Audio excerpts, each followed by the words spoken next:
Hello friends, welcome to my YouTube channel.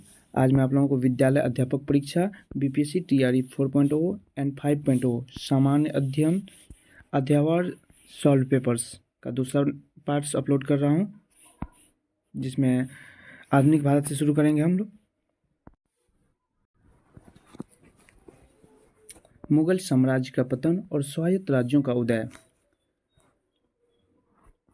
पहला question है, बक्सर की लड़ाई के बाद किस संधि पर हस्ताक्षर किए गए? तो ये इलाहाबाद की संधि थी, सुगौली की संधि थी, बेसिन संधि थी या सालवाई की संधि थी? तो ये कौन सी संधि थी? ये इलाहाबाद की संधि थी।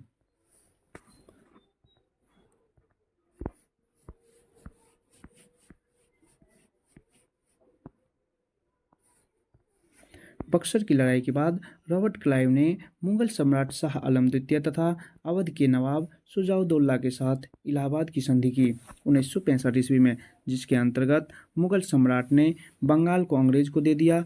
क्लाइव को बंगाल का पहला गवर्नर बनाया गया। मुगल सम्राट ने 26 लाख रुपए वार्षिक भुगतान के बदले ईस्ट इंडिया कंपनी को बंगाल, बिहार और उड़ीसा की दीवानी दे दी।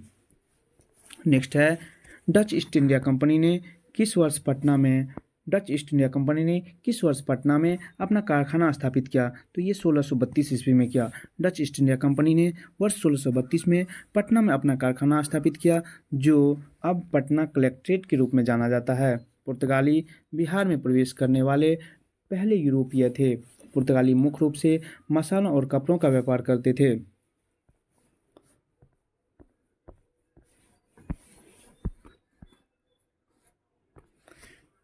इनमें से कौन इंग्लैंड में भारत के अनाधिकारिक दूत बने? तो कौन से थे? तो दादा भाई नौरोजी। इंग्लैंड में भारत का अनाधिकारिक दूत दादा भाई नौरोजी माने जाते हैं। 1866 में ईस्ट इंडिया एसोसिएशन की स्थापना कर दादा भाई नौरोजी ने ब्रिटिश जनता और संसद को भारतीय विषयों से अवगत कराया तथा भारतीयों के पक्ष में इंग्लैंड में जन समर्थन तैयार किया। इसलिए वे भारत के दूत कहे जाते थे। इन्हें सम्मानपूर्वक भारत का वयोवृद्ध पुरुष, grand old man of India कहा जाता है। 1859 के भारतीय उत्प्रास अधिनियम ने निर्धारित किया था कि बागान श्रमिकों को बिना अनुमति के चाय बागान छोड़ने की अनुमति नहीं थी। यही आंसर होगा इसका।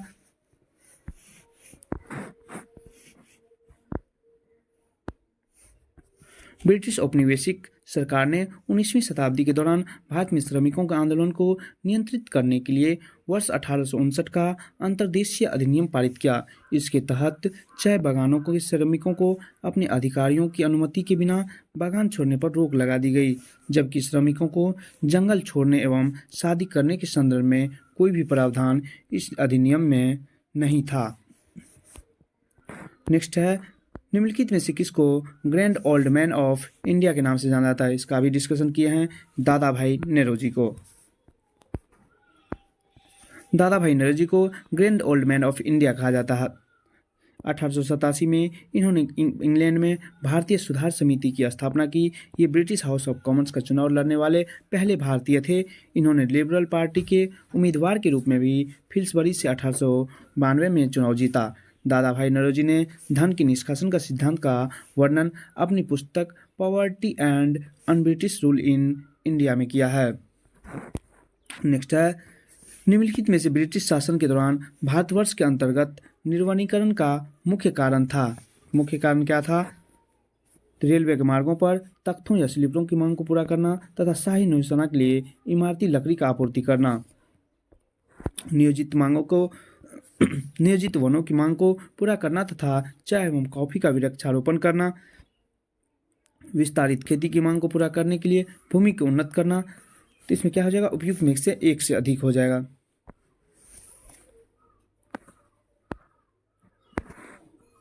उपयुक्त में से एक से अधिक हो जाएगा। देख लेते हैं। ब्रिटिश शासन के दौरान भारत में निर्वनीकरण का मुख्य कारण विस्तारित खेती की मांग को पूरा करने के लिए भूमि को उन्नत करना था। साथ ही रेलवे का विकास, चाय बागान का विकास भी इसके अन्य कारण थे, जिसके कारण वनों की कटाई की गई। इसके बाद देख लेते हैं 1857 का विद्रोह। 1857 के विद्रोह के मध्य नाना साहब ने अपने आप को मुगल सम्राट का क्या घोषित किया? तो अपने आप को क्या किया? नायब, जिसे उप भी कहा जाता था, घोषित किया।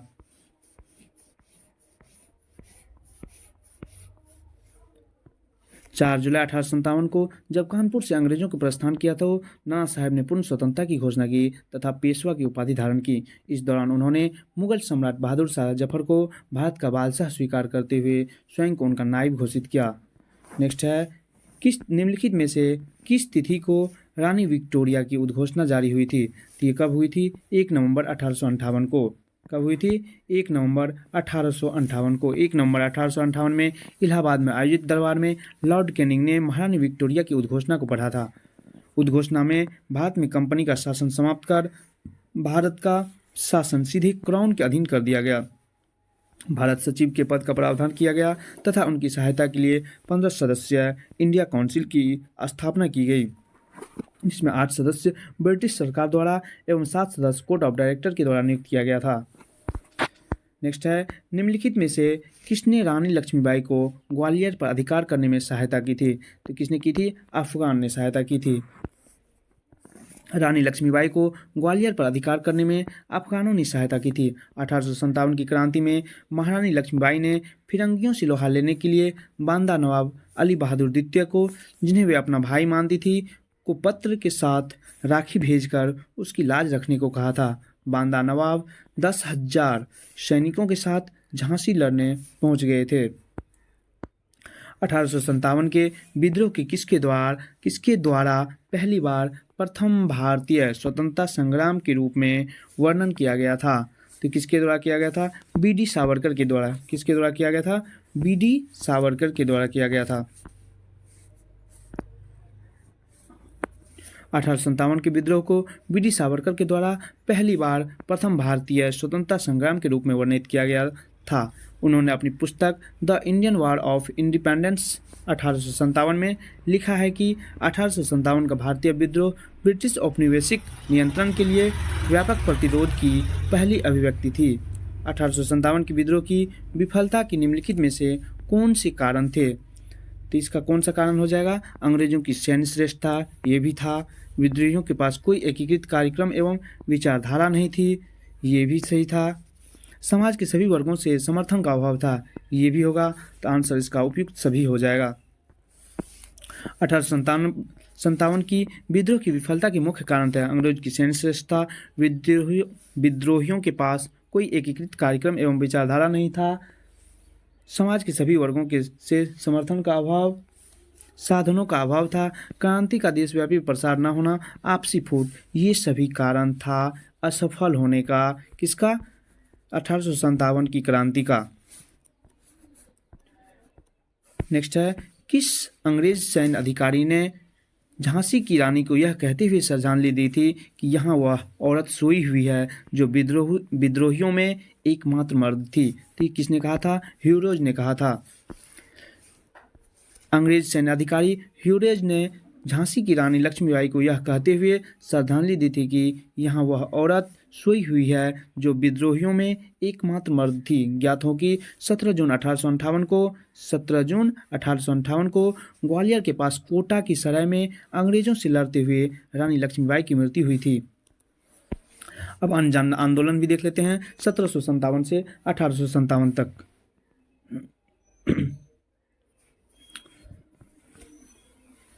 किसने कर की नई व्यवस्था के विरुद्ध शोषणकारी शक्तियों का विरोध किया था? किसने किया था?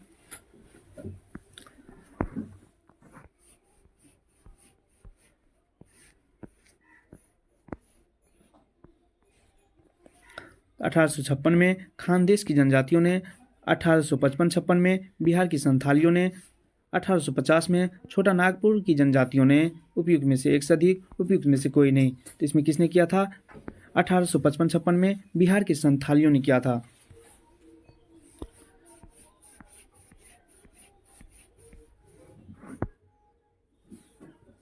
1855-56 में बिहार के संथाल आदिवासियों ने ब्रिटिश सरकार द्वारा लागू की गई नई कर नीति के विरुद्ध सशस्त्र विद्रोह किया। इसे संथाल विद्रोह या संथाल हुल कहा जाता था। इस विद्रोह का नेतृत्व सिद्धू, कान्हू, भैरव और चांद नामक 4 भाइयों ने किया, जिसमें सिद्धू और कान्हू प्रमुख नेतृत्व करता थे।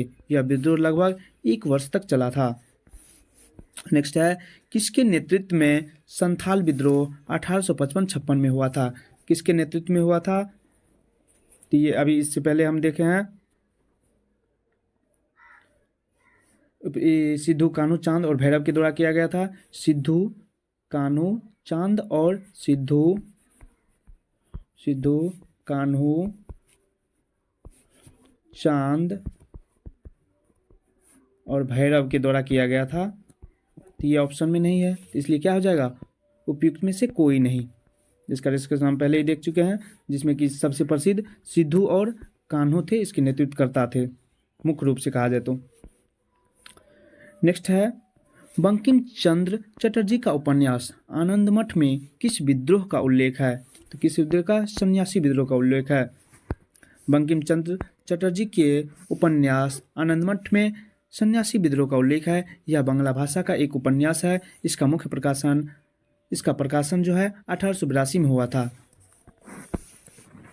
बंकिम चंद्र चट्टोपाध्याय के आनंदमठ में किस विद्रोह का उल्लेख है? अभी जस्ट हम पढ़े हैं सन्यासी विद्रोह का। नेक्स्ट है, बंकिम चंद्र चटर्जी के उपन्यास आनंदमठ प्रकाशित किया गया था। कब किया गया था? 1882 में।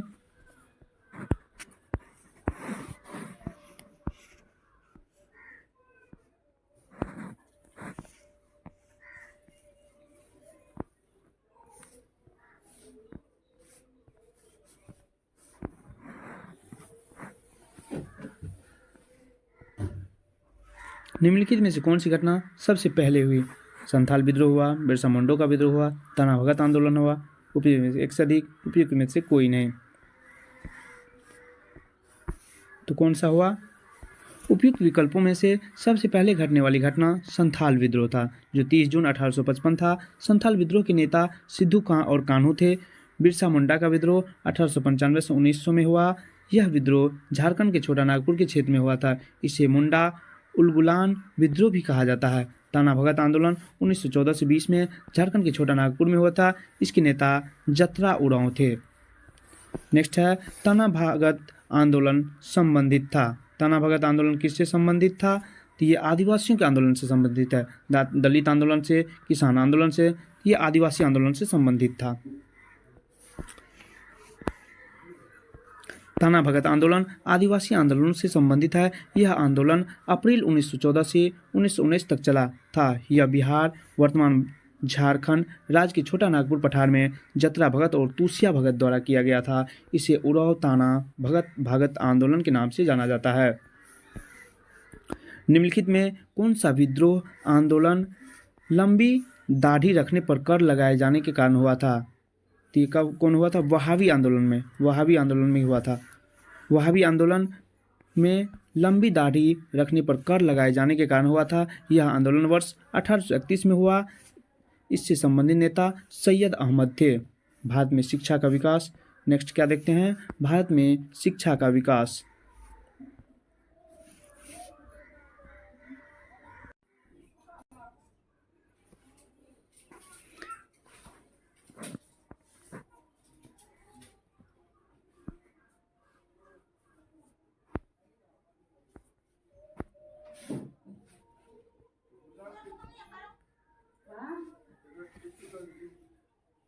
अठारह सौ 17 में कलकत्ता में हिंदू कॉलेज की स्थापना किसने की थी? तो ये किसने की थी? Henry Vivian Derozio, David Hare, Jonathan Duncan. उपयुक्त में से एक से अधिक, उपयुक्त में से कोई नहीं। तो ये डेविड हेयर ने किया था। किसने किया था?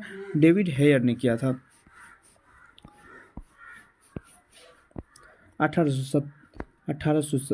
1817 में कलकत्ता में हिंदू कॉलेज की स्थापना राम मोहन राय एवं डेविड हेयर ने की थी। हिंदू कॉलेज वर्तमान में प्रेसिडेंसी विश्वविद्यालय के रूप में जाना जाता है। 1863 में इंडियन सिविल सर्विस पास करने वाले प्रथम भारतीय इसमें से कौन था?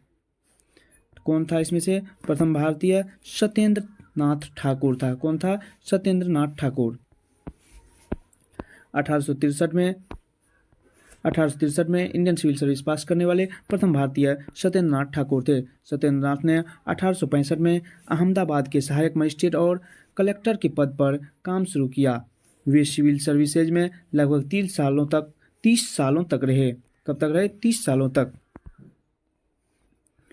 वुड के चौवन के प्रेषण के संबंध में निम्नलिखित कथनों पर विचार कीजिए। तो इसमें क्या हो जाएगा, इसने उच्च अध्ययन के लिए शिक्षा के माध्यम के रूप में अंग्रेजी की सिफारिश की।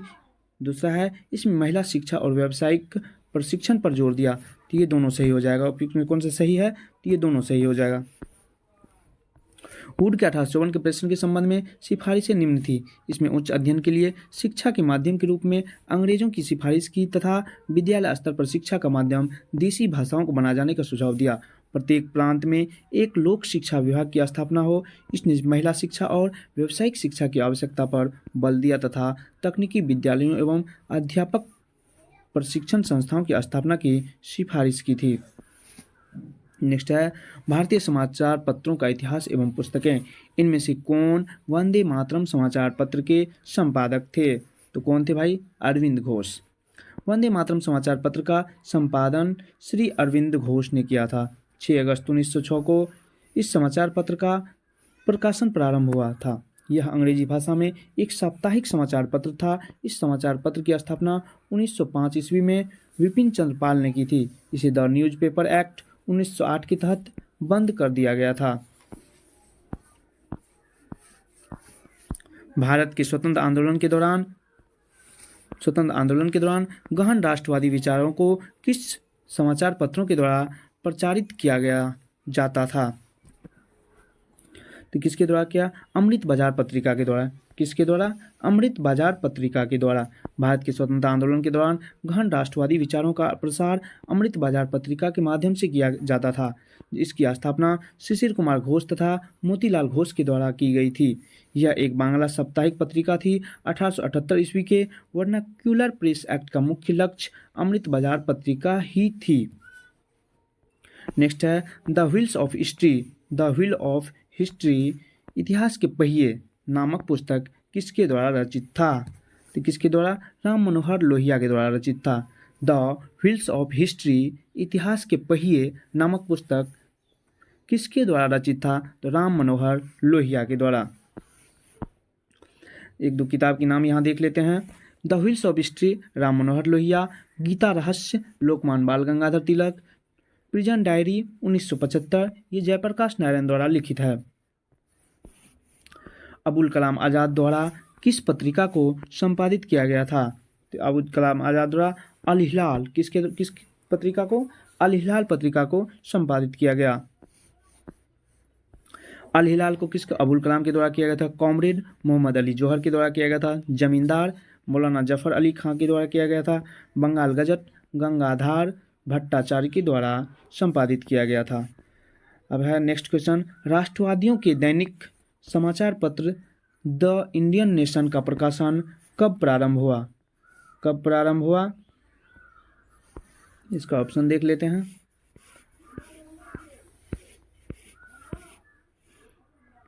1930 में, 1931 में, 1940 में, एक से अधिक इनमें से कोई नहीं। तो ये 1931 में हुआ था। राष्ट्रवादी दैनिक समाचार पत्र द इंडियन नेशन का प्रकाशन वर्ष 1931 में प्रारंभ हुआ था। इसका प्रकाशन पटना से किया जाता था।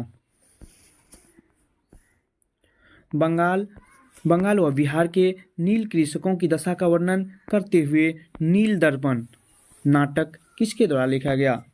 किसके द्वारा लिखा गया था? दीनबंधु मित्र के द्वारा लिखा गया था। नील दर्पण दीनबंधु मित्र की रचना है। प्रख्यात बांग्ला नाटककार दीनबंधु मित्र द्वारा रचित नील दर्पण वर्ष 1860 में प्रकाशित हुई थी। इसमें नील आंदोलन का विस्तृत वर्णन मिलता है।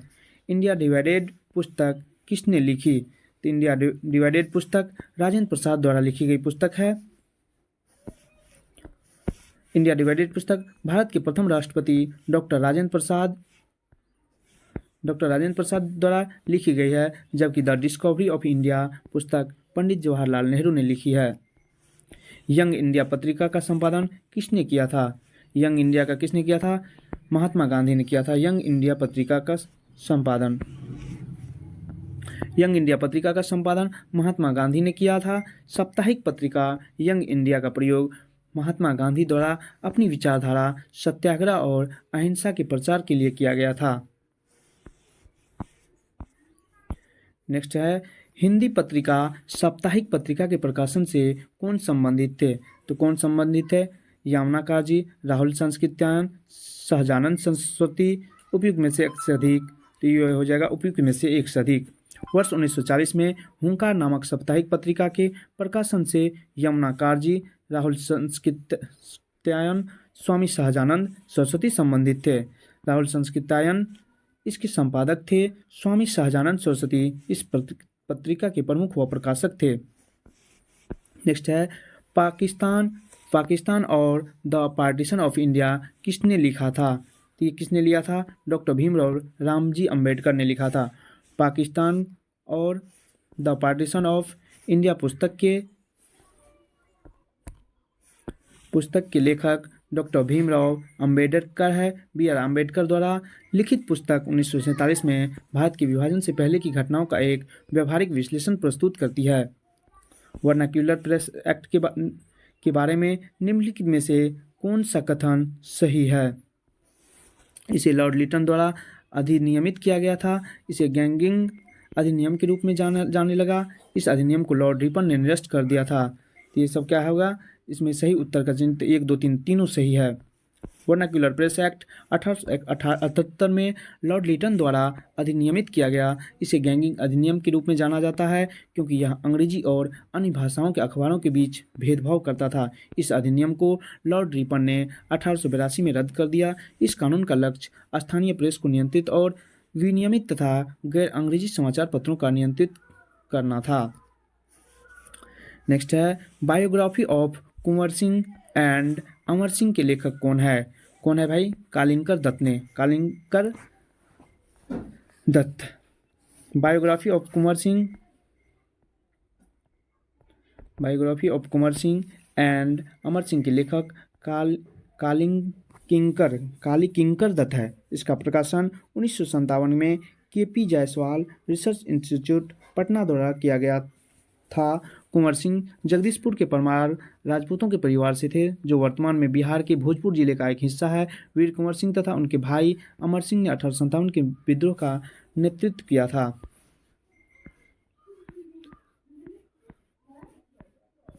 इनमें से कौन न्यू इंडिया समाचार पत्रों से संबंधित थी? कौन थी? Annie Besant. न्यू इंडिया समाचार पत्र एनी बेसेंट द्वारा प्रकाशित दैनिक समाचार पत्र था, जिसकी स्थापना होम रूल लीग एवं भारतीय स्वतंत्रता संग्राम से संबंधित समाचार फैलाने तथा संबंधित मुद्दों को उजागर करने के लिए किया गया था। ध्यातव्य है कि कॉमनवेल्थ पत्रिका का संपादन तथा वर्ष 1916 में मद्रास में all India home rule league की स्थापना एनी बेसेंट के द्वारा ही की गई थी। पुस्तक the beautiful tree indigenous Indian education in the 18th century किसने लिखी? ये धर्मपाल ने लिखा था। किसने लिखा था? धर्मपाल ने लिखा। The beautiful tree indigenous Indian education in the 18th century पुस्तक को धर्मपाल ने लिखा है। धर्मपाल भारत के एक महान गांधीवादी विचारक, इतिहासकार और राजनीतिक दार्शनिक थे। धर्मपाल का जन्म वर्ष 1922 में उत्तर प्रदेश के मुजफ्फरनगर जिले के कांधला में हुआ था।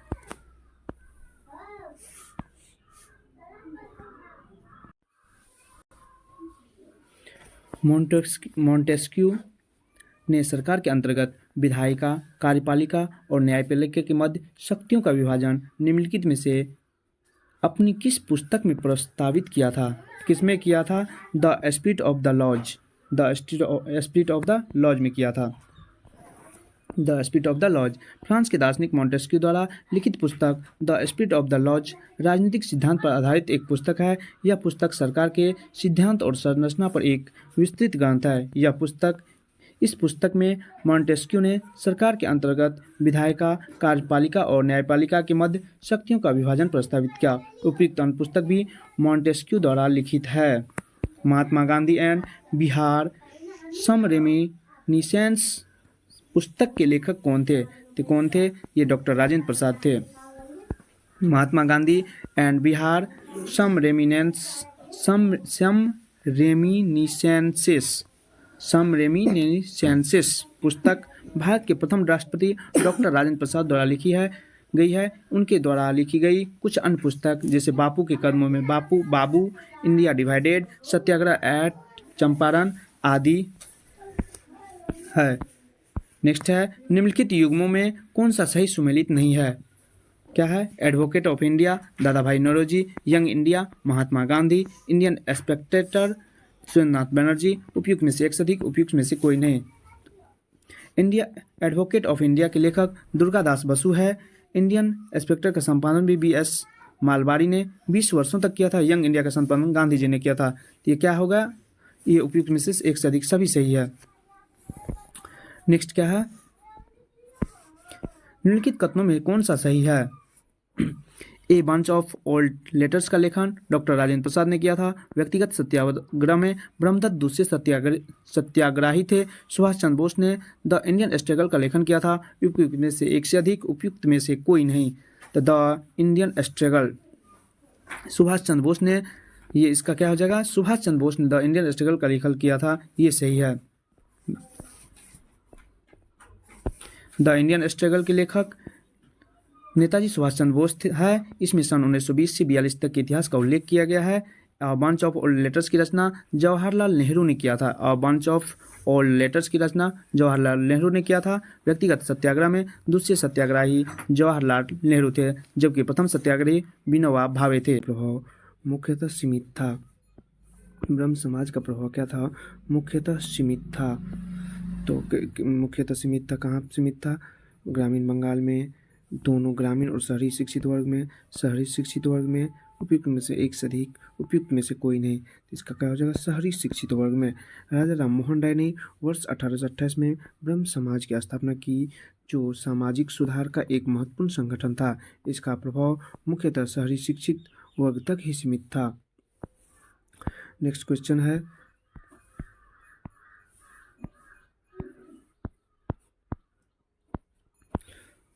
नेक्स्ट है राष्ट्रवाद को आध्यात्मिक दिशा किसके द्वारा लोकप्रिय बनाया गया? तो ये किसके द्वारा बनाया गया? स्वामी सदानंद के द्वारा, राजा राम मोहन राय के द्वारा, स्वामी विवेकानंद के द्वारा। एक में से एक से अधिक, उपयुक्त में से कोई नहीं। तो ये स्वामी विवेकानंद के द्वारा बनाया गया।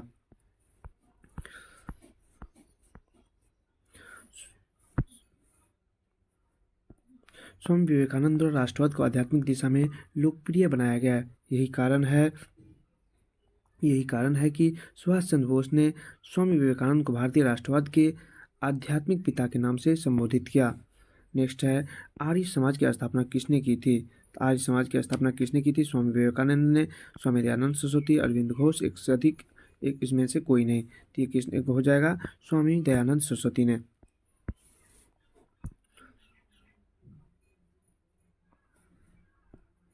सन 1875 में स्वामी दयानंद सरस्वती ने बम्बई में आर्य समाज की स्थापना की, जिसका मुख्य उद्देश्य प्राचीन वैदिक धर्म की शुद्ध रूप से में पुनः स्थापना करना, सामाजिक उत्थान तथा था।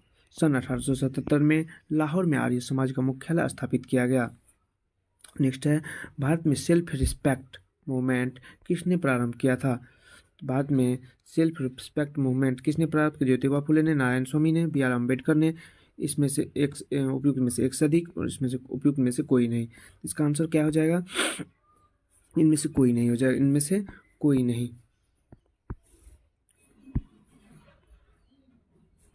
सन 1925 ईस्वी में रामास्वामी नायकर द्वारा तमिलनाडु में आत्मसम्मान आंदोलन, जिसे सेल्फ रिस्पेक्ट मूवमेंट की शुरुआत की गई। इस आंदोलन का उद्देश्य ब्राह्मणवादी आधिपत्य को तोड़ने, समाज में पिछड़े वर्गों एवं महिलाओं के समान अधिकार के लिए आवाज उठाना था। सन 1873 में ज्योतिबा फुले ने सत्यशोधक समाज की स्थापना की थी। इंडियन फॉर इंडियंस प्रसिद्ध नारा किसने दिया था? इंडियन फॉर इंडियंस प्रसिद्ध नारा राजा राम मोहन राय ने, स्वामी दयानंद सरस्वती ने, स्वामी विवेकानंद ने। उपयुक्त में से एक से अधिक, उपयुक्त में से कोई नहीं। तो किसने? स्वामी दयानंद सरस्वती ने दिया था। इंडियन फॉर इंडियंस का नारा स्वामी दयानंद सरस्वती ने दिया था। दयानंद सरस्वती ने सन 1875 में मुंबई में आर्य समाज की स्थापना की थी। स्वदेशी व हिंदी का समर्थन करने वाला आर्य समाज प्रथम संगठन था। नेक्स्ट, निम्नलिखित में कौन सा कथन सही है? निम्नलिखित में से कौन सा कथन सही है? राजा राम मोहन राय नवीन शिक्षा के अग्रणी थे। स्वामी दयानंद ने भारतीयों के लिए का नारा दिया था। विवेकानंद ने विश्व धर्म संसद में भाग लिया। उपयुक्त में से एक से अधिक, उपयुक्त में से कोई नहीं। इसका आंसर उपयुक्त में से एक से अधिक हो जाएगा। राजा राम मोहन राय को भारत में नवजागरण का अग्रदूत माना जाता है। वे नवीन शिक्षा के अग्रदूत रहे हैं। इसके लिए डेविड हेयर के सहयोग से हिंदू कॉलेज 1817 में कलकत्ता एवं वेदांत कॉलेज 1825 कलकत्ता की स्थापना की। स्वामी दयानंद सरस्वती ने आर्य समाज 1875 ईस्वी में की स्थापना की। स्वदेशी व हिंदी का समर्थन करने वाला यह प्रथम संगठन था। इसका मानना था कि भारत भारतीयों के लिए है। स्वामी विवेकानंद ने रामकृष्ण मिशन की स्थापना 1897 ईस्वी में कलकत्ता के बारानगर में की। इन्होंने 1893 ईस्वी में अमेरिका के शिकागो शहर में आयोजित विश्व धर्म सम्मेलन में भारत का नेतृत्व किया था। इस सम्मेलन में इन्होंने भौतिकवाद व आध्यात्मवाद के मध्य संतुलन स्थापित करने पर बल दिया था। नेक्स्ट है, पंजाब में कूका आंदोलन का प्रारंभिक उद्देश्य क्या था? तो इसका क्या था? सिख धर्म को परिष्कृत करना, पंजाब में राजनीतिक शक्ति प्राप्त करना, कृषक आंदोलन का संगठन, उपयुक्त में से एक से अधिक, उपयुक्त में से कोई नहीं। तो सिख धर्म का परिष्कृत करना इसका प्रारंभिक उद्देश्य था। कूका आंदोलन का प्रारंभिक उद्देश्य सिख धर्म को परिष्कृत करना था। कूका पंजाब में एक धार्मिक राजनीतिक आंदोलन था। कूका मुख्य रूप से सिख धर्म का हिस्सा नहीं थे। लोगों को एकजुट करने के लिए सतगुरु राम सिंह जी ने 12 अप्रैल 1872 को कूका आंदोलन शुरू किया।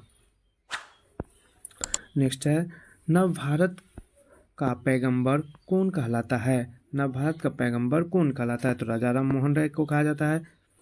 राजा राम मोहन राय को नवभारत का पैगंबर कहा जाता है क्योंकि यह भारतीयों में राजनीतिक चेतना उत्पन्न करने वाले पहले व्यक्ति थे। इन उद्देश्य की पूर्ति करने के लिए 1828 में इन्होंने ब्रह्म समाज तथा उनके अनुयायियों द्वारा 1836 में बंग भाषा प्रकाशक सभा नामक संस्थाओं की स्थापना की थी, जो धार्मिक और नैतिक, सामाजिक एवं राजनीतिक प्रश्नों पर वाद विवाद करती थी। नेक्स्ट, किस समाज सुधारक को लोकहितवादी के नाम से पुकारते थे? किसको पुकारते थे? तो ये जी.एच. देशमुख को पुकारते थे। गोपाल हरि देशमुख को लोकहितवादी के नाम से जाना जाता है। गोपाल हरि देशमुख महाराष्ट्र के एक समाज सुधारक और तर्कवादी थे। उन्होंने ब्रिटिश राज के तहत न्यायाधीश का पद संभाला था। किस वर्ष ऑल इंडिया वुमेन्स कॉन्फ्रेंस की स्थापना की गई थी? तो 1927 में। किस वर्ष ऑल इंडिया वुमेन्स कॉन्फ्रेंस की स्थापना की गई थी? तो 1927 में। अखिल भारतीय महिला सम्मेलन की स्थापना 1927 ईस्वी में की गई थी। यह दिल्ली में स्थित एक गैर सरकारी संगठन है। इस सम्मेलन की शुरुआत महिलाओं में शिक्षा को बढ़ावा देने के लिए की गई थी। किसान विद्रोह एवं आंदोलन 1918 में अहमदाबाद की मिल मालिकों और मजदूरों के मध्य विवाद में किसने हस्तक्षेप किया था? महात्मा गांधी ने किया था, वल्लभ भाई पटेल ने किया था, जमशेदजी टाटा ने किया था, उपयुक्त में से एक से अधिक, उपयुक्त में से कोई नहीं। तो महात्मा गांधी ने किया था। सन 1918 ईस्वी में अहमदाबाद के मिल मालिकों और मजदूर के मध्य विवाद में महात्मा गांधी ने हस्तक्षेप किया तथा मिल मजदूरों के पक्ष में हड़ताल की। यहीं पर गांधी जी ने मजदूरों के पक्ष में पहली बार भूख हड़ताल की। निम्नलिखित में से किस आंदोलन में महात्मा गांधी ने भूख हड़ताल को हथियार के रूप में सर्वप्रथम प्रयोग किया? किस में किया था? तो ये अहमदाबाद हड़ताल के बारे में अभी जस्ट ऊपर मैंने पढ़ा है। नेक्स्ट, किसानों के हित में गांधी जी ने 1917 में चंपारण सत्याग्रह किसके सहयोग से किया था? तो ये किसके? राजेंद्र प्रसाद के सहयोग से किया था, बिरसा मुंडा किया था, सत्यनारायण सिन्हा किया था, उपयुक्त में से एक से अधिक, उपयुक्त में से कोई नहीं। तो इसका आंसर क्या हो जाएगा? इसका आंसर राजेंद्र प्रसाद हो जाएगा। राजेंद्र प्रसाद। मुरली भरवा ग्राम के निवासी राजकुमार शुक्ल के अनुरोध पर नील किसानों की स्थिति पर विचार करने एवं उनकी समस्याओं के समाधान के लिए गांधी जी चंपारण मोतिहारी जिला आए और किसानों के पक्ष में सत्याग्रह प्रारंभ किया, जिसे चंपारण आंदोलन कहा जाता है। चंपारण जाने के क्रम में मुजफ्फरपुर में गांधी जी से डॉक्टर राजेंद्र प्रसाद की पहली बार मुलाकात हुई, जहां पर उन्होंने राज्य के कई बड़े वकीलों और सामाजिक कार्यकर्ताओं के सहयोग से आगे की रणनीति तय की। इस आंदोलन में गांधी जी के साथ ब्रज किशोर, महादेव देसाई, जेपी कृपलानी, नरहरि पारिख तथा मजहूर उल हक इत्यादि थे। नेक्स्ट है चंपारण नील आंदोलन के दौरान महात्मा गांधी के साथ कौन थे? तो नरहरि पारिख था, महादेव देसाई था, नरहरि पारिख भी था, महादेव देसाई भी था, अब्दुल बारी। उपयुक्त में से एक से अधिक, उपयुक्त में से कोई नहीं। इसका आंसर डी हो जाएगा। क्या हो जाएगा इसका आंसर? डी हो जाएगा। उपयुक्त में से एक से अधिक। अभी जस्ट हमने ऊपर इसका डिस्कशन किया है। नेक्स्ट है गांधी जी को विशेष रूप से चंपारण आने और वहाँ के कृषकों की दयनीय स्थिति को देखने हेतु किसने अनुग्रह किया? तो किसने किया था? ये राजकुमार शुक्ल ने किया था। नेक्स्ट है बारदौली सत्याग्रह का नेता कौन था? बारदौली सत्याग्रह का नेता कौन था? बाल गंगाधर तिलक, सरदार वल्लभ भाई पटेल, जवाहरलाल नेहरू। उपयुक्त में से एक से अधिक, उपयुक्त में से कोई नहीं। तो ये सरदार वल्लभ भाई पटेल था। बारदौली सत्याग्रह सरदार वल्लभ भाई पटेल के नेतृत्व में गुजरात के किसानों ने सरकार द्वारा की गई लगान वृद्धि के विरुद्ध किया गया अहिंसक आंदोलन था। इसी आंदोलन के दौरान गांधी जी ने बारदौली की महिलाओं की ओर से वल्लभ भाई पटेल को सरदार की उपाधि दी थी। नेक्स्ट है निम्नलिखित आंदोलन किसका सरदार वल्लभ भाई पटेल द्वारा नेतृत्व किया गया और वह सफल रहा? ये किसका कहा गया? तो ये खादी खिरिहरों के समर्थन में सत्याग्रह गुजरात में हुआ था। कपास मिलों के कर्मचारियों का सत्याग्रह अहमदाबाद में हुआ था। बारदौली सत्याग्रह गुजरात में हुआ था। तो इसका आंसर ये सी होगा, बारदौली सत्याग्रह गुजरात में। कपास मिलों के कर्मचारियों का सत्याग्रह अहमदाबाद में ये गांधी जी ने किया था। नेक्स्ट है ऑल इंडिया किसान सभा के पहले अधिवेशन में कौन अध्यक्ष थे? तो उसमें कौन अध्यक्ष? सहजानंद सरस्वती। ऑल इंडिया किसान सभा के पहले अधिवेशन में कौन अध्यक्ष थे? तो सहजानंद सरस्वती। वर्ष 1936 में कांग्रेस के लखनऊ अधिवेशन में अखिल भारतीय किसान सभा जिसे ऑल इंडिया किसान सभा का गठन किया गया, जिसके पहले अध्यक्ष सहजानंद सरस्वती थे। पहले अध्यक्ष कौन थे? सहजानंद सरस्वती। इस सभा ने एक किसान घोषणा पत्र जारी किया जिसमें जमींदारी उन्मूलन और सभी किराएदारों के लिए अधिकारों की मांग की गई। नेक्स्ट है चंपारण आंदोलन के जन आंदोलन की प्रतिक्रिया में ब्रिटिश सरकार ने इस मुद्दे के समाधान के लिए कौन सा कदम उठाया? महात्मा गांधी को चंपारण का राज्यपाल नियुक्त किया, क्षेत्र में सख्त कर्फ्यू लागू किया और मार्शल लॉ लगाया गया, चंपारण कृषि समिति की स्थापना की, चंपारण को एक स्वतंत्र राज्य घोषित किया। ये चंपारण कृषि समिति की स्थापना की। चंपारण आंदोलन के जन आंदोलन की प्रतिक्रिया में ब्रिटिश सरकार के इस मुद्दे के समाधान के लिए चंपारण कृषि जांच समिति की स्थापना की थी। चंपारण कृषि जांच समिति के अध्यक्ष F.G. स्लाई थे। इसके सदस्य थे D.J. Read, Mahatma Gandhi, L.C. आदामी, राजा हरिहर प्रसाद, अनुग्रह नारायण सिंह और G. रैनी, जबकि M.L. टेनर सचिव थे। नेक्स्ट है 1918 के किस महीने में चंपारण कृषि कानून, चंपारण एग्रेरियन एक्ट यूरोपीय नील बगान के स्वामी के विरुद्ध पारित हुआ था? तो इसमें किसी फरवरी में हुआ था, मई में हुआ था, नवंबर में हुआ? उपयुक्त में से एक से अधिक, उपयुक्त में से कोई नहीं। तो ये कब हुआ था? उपयुक्त में से कोई, इसमें से कोई नहीं है। देखते हैं नेक्स्ट।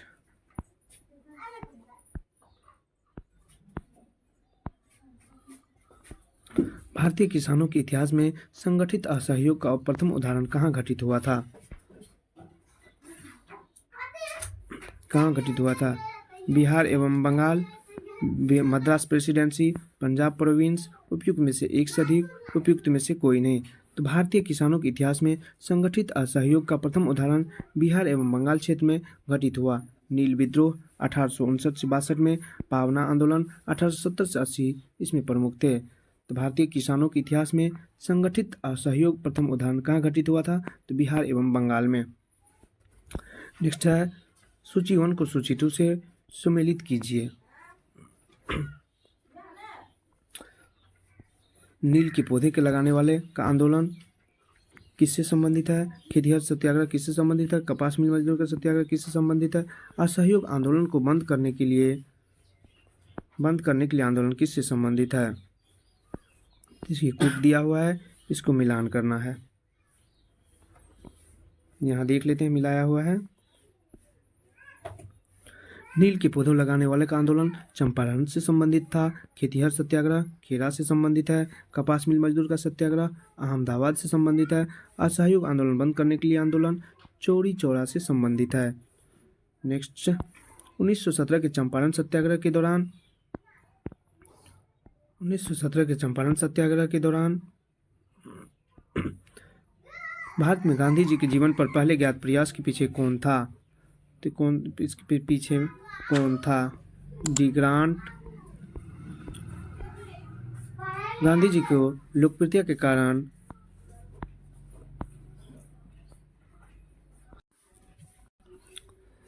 इसको फिर से देख लेते हैं। 1917 में चंपारण सत्याग्रह के दौरान भारत में गांधी के जीवन पर पहले ज्ञात प्रयास के पीछे कौन था? डॉक्टर ग्रांट था, एच.एस. पोलक था, इरविन था। उपयुक्त में से एक से अधिक, उपयुक्त में से कोई नहीं। तो ये कौन था? इरविन था।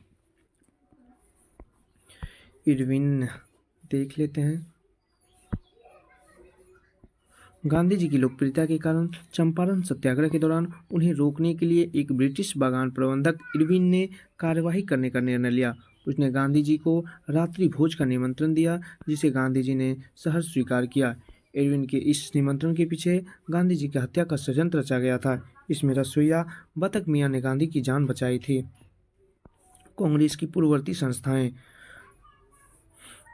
1876 में इंडियन एसोसिएशन की स्थापना किसने की थी? डब्ल्यू.सी. बनर्जी ने, शिशिर कुमार घोष ने, सुरेंद्रनाथ बनर्जी ने। उपयुक्त में से एक से अधिक, सुरेंद्रनाथ बनर्जी ने। इंडियन एसोसिएशन की स्थापना जुलाई 1876 ईस्वी में कलकत्ता में हुई थी। इस एसोसिएशन की स्थापना सुरेंद्रनाथ बनर्जी ने की थी, जो उस समय नरम दल के नेता समझे जाते थे। इस एसोसिएशन का उद्देश्य भारत में शक्तिशाली जनमत का निर्माण करना तथा समान राजनीतिक हितों और महत्वाकांक्षाओं के आधार पर विविध भारतीय जातियों तथा वर्गों का एकीकृत करना था। मद्रास महाजन सभा का स्थापना किस वर्ष हुई थी? तो ये किस वर्ष हुई थी? 1879 में, 1881 में, 1883 में। उपयुक्त में से एक से अधिक, उपयुक्त में से कोई नहीं। तो ये ई हो जाएगा, उपयुक्त में से कोई नहीं। मद्रास महाजन सभा का गठन वर्ष 1884 में M B Raghavachari, B Subramania Iyer एवं पी आनंद चार्लू द्वारा किया गया। इसका मुख्यालय तमिलनाडु में स्थित था। इस सभा का उद्देश्य स्थानीय संगठन के कार्यों को समन्वित करना था। नेक्स्ट है हिंदू मेला किसने संगठित किया? हिंदू मेला किसने संगठित किया? तो ये किसने किया था? राजनारायण बोस ने। हिंदू मेला किसने संगठित किया था? राजनारायण बोस ने। हिंदू मेला एक सामाजिक सांस्कृतिक संस्था थी, जिसकी स्थापना वर्ष 1867 में गणेंद्र नाथ ठाकुर ने द्विजेंद्र नाथ ठाकुर, राजनारायण बोस और नवगोपाल मित्र के साथ मिलकर की थी। एशियाटिक सोसाइटी ऑफ बंगाल की स्थापना एशियाटिक सोसाइटी ऑफ बंगाल की स्थापना किसके द्वारा की गई थी? तो सर विलियम जोन्स के द्वारा किया गया था। एशियाटिक सोसाइटी ऑफ बंगाल की स्थापना 15 जनवरी 1784 में विलियम्स जोन्स के द्वारा की गई थी, जिसका उद्देश्य प्राच्य अध्ययन को प्रोत्साहन प्रदान करना था। नेक्स्ट है 1784 ईस्वी में एशियाटिक सोसाइटी ऑफ बंगाल का आरंभ किसने किया था? तो ये किसने किया था? विलियम जोन्स ने। ऊपर अभी जस्ट इसको देखे हैं। एशियाटिक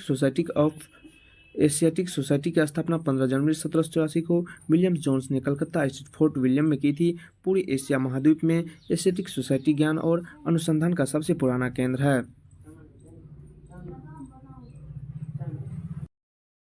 भारतीय राष्ट्रीय कांग्रेस की हंसी उड़ाई कि यह एक बहुत सूक्ष्म भाग अल्पसंख्यक का प्रतिनिधित्व करता है। इसने किसने कहा था? तो डफरिन ने कहा था। डफरिन ने यह कहते हुए भारतीय राष्ट्रीय कांग्रेस की हंसी उड़ाई कि यह बहुत सूक्ष्म भाग अल्पसंख्यक का प्रतिनिधित्व करता है। भारतीय राष्ट्रीय कांग्रेस की स्थापना के समय डफरिन भारत का वायसराय था। नेक्स्ट है भारतीय राष्ट्रीय कांग्रेस का पहला अधिवेशन कहाँ हुआ था? तो भारतीय राष्ट्रीय कांग्रेस का पहला अधिवेशन बॉम्बे में हुआ था। भारतीय राष्ट्रीय कांग्रेस का पहला अधिवेशन कहाँ हुआ था? तो बॉम्बे में हुआ था। सॉरी।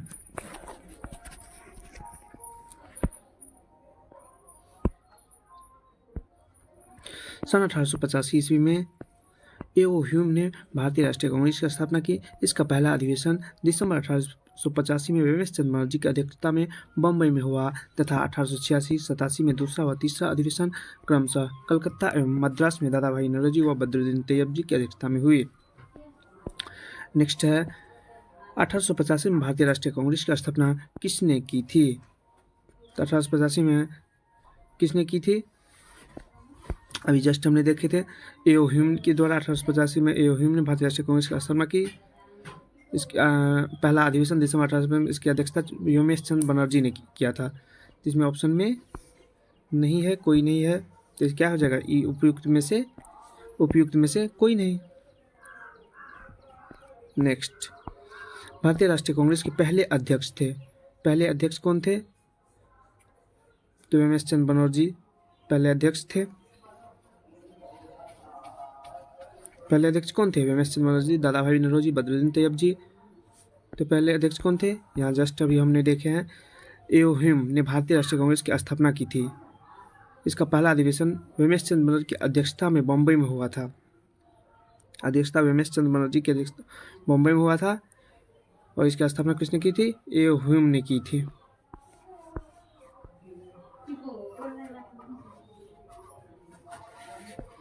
अध्यक्ष जब पूछे तो WC बनर्जी। इसकी स्थापना किसने किया था? तो वो कौन हो जाएगा? भारतीय राष्ट्रीय कांग्रेस के पहले अध्यक्ष कौन थे? अध्यक्ष WC बनर्जी हो जाएगा। इसकी स्थापना किसने किया था? स्थापना किसने किया था इसका? भारतीय राष्ट्रीय कांग्रेस के पहले अध्यक्ष WC बनर्जी है। इसकी अध्यक्षता पहला अध्यक्ष WC बनर्जी था। स्थापना पूछे तो क्या कौन हो जाएगा? एओ ह्यूम हो जाएगा। इसका आंसर क्या हो जाएगा?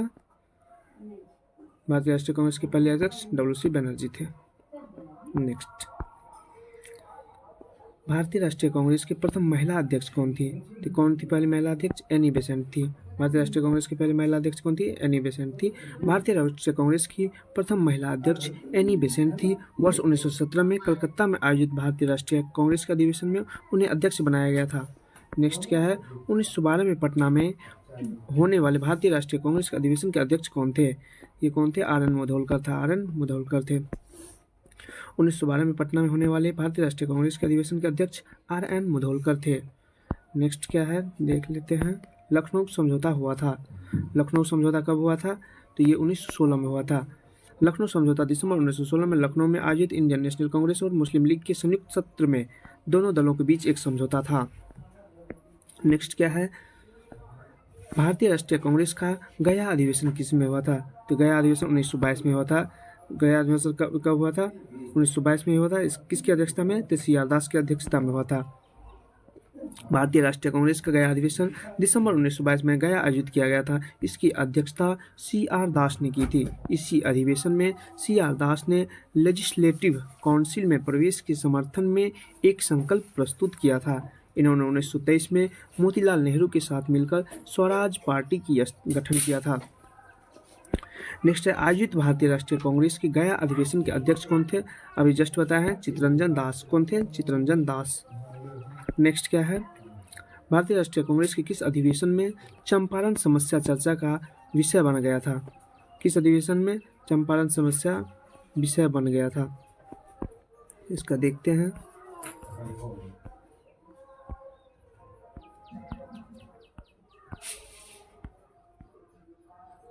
1916 के अधिवेशन में। किस अधिवेशन में? 1916 के अधिवेशन में। भारतीय राष्ट्रीय कांग्रेस के लखनऊ अधिवेशन जो 1916 में हुआ था, चंपारण समस्या का चर्चा का विषय बना। इस अधिवेशन में चंपारण के किसान नेता राजकुमार शुक्ल गांधी जी से मुलाकात की और नील उत्पादकों की शिकायत रखी। लखनऊ अधिवेशन में कृषि संकट की जांच के संबंध में ब्रजकिशोर प्रसाद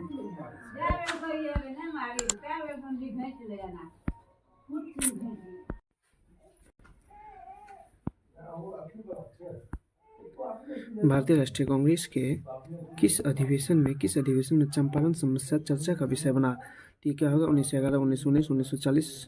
तो ये कब हुआ था? तो 1916 में हुआ था। 1916 में। तो क्या हो जाएगा? उपयुक्त में से कोई नहीं। चलिए इसको देख लेते हैं। भारतीय राष्ट्रीय कांग्रेस के अधिवेशन लखनऊ अधिवेशन में भारतीय राष्ट्रीय कांग्रेस के लखनऊ अधिवेशन 1916 में चंपारण समस्या चर्चा का विषय बना। इस अधिवेशन में चंपारण के किसान नेता राजकुमार शुक्ल गांधी जी से मुलाकात की और नील उत्पादकों की शिकायत रखी। लखनऊ अधिवेशन में ही कृषि संकट की जांच के संबंध में ब्रजकिशोर प्रसाद द्वारा एक प्रस्ताव पेश किया गया था। राजकुमार शुक्ल के आग्रह पर गांधी जी चंपारण गए एवं 1917 में अपना पहला सफल सत्याग्रह किया। दिए गए विकल्पों में से कोई भी विकल्प सही नहीं है, अतः इसका अभिष्ट उत्तर क्या हो जाएगा? ई हो जाएगा। नेक्स्ट क्या है? निम्नलिखित में से भारतीय राष्ट्रीय कांग्रेस के किस अधिवेशन में पहली बार मौलिक अधिकारों से संबंधित प्रस्ताव पारित किए गए थे? कब हुए थे? 7 में, 1922 में, 1931 में, तो 1931 में हुआ था। भारतीय राष्ट्रीय कांग्रेस के कराची अधिवेशन 1931 में पहली बार मौलिक अधिकारों से संबंधित प्रस्ताव पारित किए गए। इसके साथ ही राष्ट्रीय आर्थिक कार्यक्रम से संबंध प्रस्ताव भी पारित किया गया। इसी अधिवेशन में गांधी ने कहा था कि गांधी मर सकता है परंतु गांधीवाद हमेशा जिंदा रहेगा। कराची अधिवेशन भारतीय राष्ट्रीय कांग्रेस का 45वां अधिवेशन था। शुरुआत अधिवेशन 1907 में भारतीय राष्ट्रीय कांग्रेस गरम दल एवं नरम दल में विभाजित हो गया। इसकी अध्यक्षता रास बिहारी घोष ने की थी। गया अधिवेशन 1922 की अध्यक्षता सी.आर. दास ने की थी। सी.आर. दास, जिसे चित्तरंजन दास भी कहा जाता है। नेक्स्ट है, सुरक्षा बल्ब सिद्धांत के आधार पर भारतीय राष्ट्रीय कांग्रेस की स्थापना ब्रिटिश सरकार को खतरों से बचाने के लिए थी। उपयुक्त विचार किस नेता के थे? ये किस नेता के थे? लाला लाजपत राय के। सुरक्षा बल्ब सिद्धांत के आधार पर भारतीय राष्ट्रीय कांग्रेस की स्थापना ब्रिटिश सरकार को खतरों से बचाने के लिए थी। उपयुक्त विचार लाला लाजपत राय का था। उन्होंने वर्ष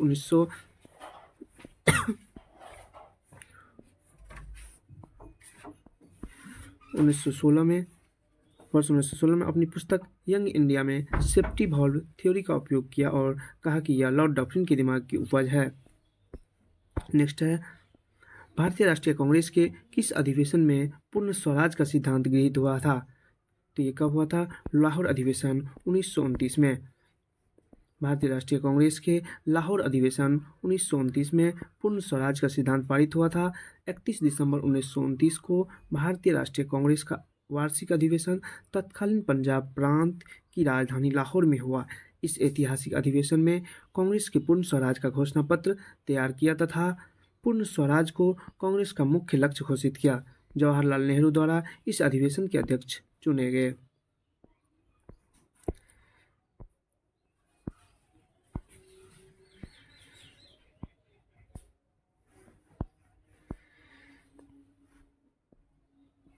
सुभाष चंद्र बोस भारतीय राष्ट्रीय कांग्रेस के त्रिपुरी अधिवेशन में किसको हराकर अध्यक्ष बने थे? ये किसको? पट्टाभी सीतारामैया को बना गया था। सुभाष चंद्र बोस भारतीय राष्ट्रीय कांग्रेस के त्रिपुरी मध्य प्रदेश में है अधिवेशन 1939 में पट्टाभी सीतारामैया को हराकर अध्यक्ष बने थे। गांधी जी द्वारा प्रस्तावित उम्मीदवार पट्टाभी सीतारामैया की पराजय हुई। संभवतः महात्मा गांधी की यह सबसे बड़ी हार थी, परंतु कांग्रेस के कार्यकारिणी में महात्मा गांधी के समर्थकों का बहुमत होने के कारण उन्होंने वर्ष 1939 में कांग्रेस के अध्यक्ष पद से इस्तीफा दे दिया। शेष समय के लिए डॉक्टर राजेंद्र प्रसाद को अध्यक्ष का पद सौंपा गया। भारतीय स्वतंत्रता संघर्ष के दौरान किसने स्वदेश बांधव समिति का गठन किया था? तो अश्विनी कुमार दत्त ने। किसने किया था? अश्विनी कुमार दत्त। नेक्स्ट है, डिस्कशन इसका देख लेते हैं। भारतीय स्वतंत्रता संघर्ष के दौरान अश्विनी कुमार दत्त ने 6 अगस्त 1905 को स्वदेश बांधव समिति की स्थापना की, जिसका उद्देश्य स्वदेशी वस्तुओं की खपत को बढ़ावा देना था। बरिशाल हितैषी नामक साप्ताहिक पत्र का प्रकाशन अश्विनी कुमार दत्त ने किया था। नेक्स्ट है, प्रथम अखिल भारतीय कांग्रेस समाजवादी सम्मेलन कहाँ हुआ था? ये कहाँ हुआ था? तो पटना में हुआ था। प्रथम अखिल भारतीय कांग्रेस समाजवादी सम्मेलन पटना में हुआ था। यह सम्मेलन मई 1934 में हुआ था। इस सम्मेलन के अध्यक्ष आचार्य नरेंद्र देव थे। कौन थे? आचार्य नरेंद्र देव। बंगाल विभाजन एवं स्वदेशी आंदोलन। बंगाल के विभाजन को किसके कार्यकाल में वापस लिया गया था? तो ये किसके? लॉर्ड हार्डिंग के कार्यकाल में। बंगाल के विभाजन को किसके कार्यकाल में वापस लिया गया? तो लॉर्ड हार्डिंग के कार्यकाल में। बंगाल के विभाजन को लॉर्ड हार्डिंग के कार्यकाल में वापस लिया गया। वर्ष 1911 में दिल्ली सरकार का आयोजन किया गया, जिसमें कलकत्ता की जगह दिल्ली को राजधानी बनाने तथा बंगाल के विभाजन को रद्द करने का निर्णय लिया गया।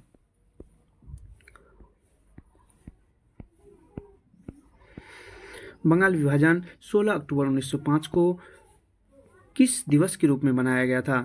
बॉयकॉट के, हड़ताल का, शोक का? ये शोक दिवस के रूप में मनाया गया था। बंगाल विभाजन 16 अक्टूबर 1905 ईस्वी को शोक दिवस के रूप में मनाया गया था। इस दिन हिंदू और मुस्लिमों ने एक दूसरे को राखी बांधकर अपनी एकता दिखाई।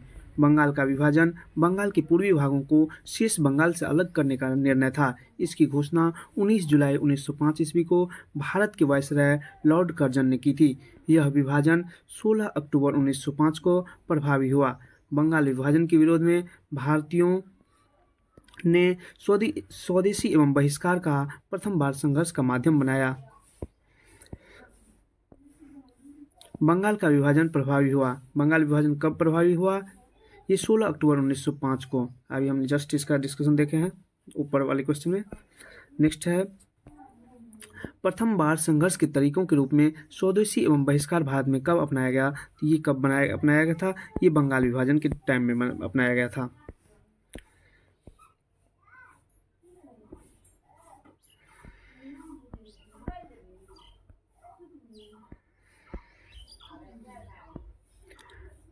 बांग्लार माटी बांग्लार जल के लेखक कौन थे? जो मूल रूप से 1905 में लॉर्ड कर्जन द्वारा बंगाल के विभाजन के खिलाफ एक विरोध गीत था और जिसके लिए पश्चिम बंगाल विधानसभा ने हाल ही में नए राजगान के रूप में प्रस्ताव पारित किया है। तो इसका क्या हो जाएगा? इसका रविन्द्रनाथ टैगोर। कौन हो जाएगा? रविन्द्रनाथ टैगोर। बांग्लार माटी बांग्लार जल के लेखक रविन्द्रनाथ टैगोर थे, जो मूल रूप से 1905 में लॉर्ड कर्जन द्वारा बंगाल के विभाजन के खिलाफ एक विरोध गीत था। इसके लिए पश्चिम बंगाल विधानसभा ने हाल ही नए राजगान के रूप में एक प्रस्ताव पारित किया है। नेक्स्ट है, मुस्लिम लीग एवं होम रूल लीग आंदोलन। निम्नलिखित में से कौन सा होम रूल आंदोलन से संबंध नहीं था? सॉरी, इसमें कौन हो जाएगा? संबंध नहीं था। बाल गंगाधर तिलक संबंध था, एनी बेसेंट का भी संबंध था होम रूल आंदोलन से, सरोजिनी नायडू का भी संबंध था। इसमें क्या हो जाएगा? उपयुक्त में से कोई नहीं। बाल गंगाधर तिलक, एनी बेसेंट और सरोजिनी नायडू होम रूल आंदोलन से संबंध थे। सरोजिनी नायडू 1919 में all India home rule league के सदस्य के रूप में लंदन गई थी। नेक्स्ट है, निम्नलिखित में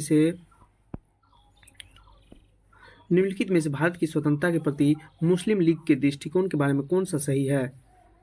कौन सा सही है?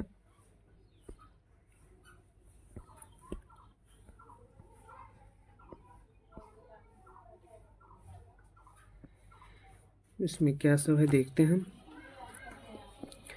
इससे क्रिप्स मिशन 1942 का प्रस्ताव इस आधार पर अस्वीकार किया था कि उनको पाकिस्तान का मांग का अस्वीकार नहीं किया गया था।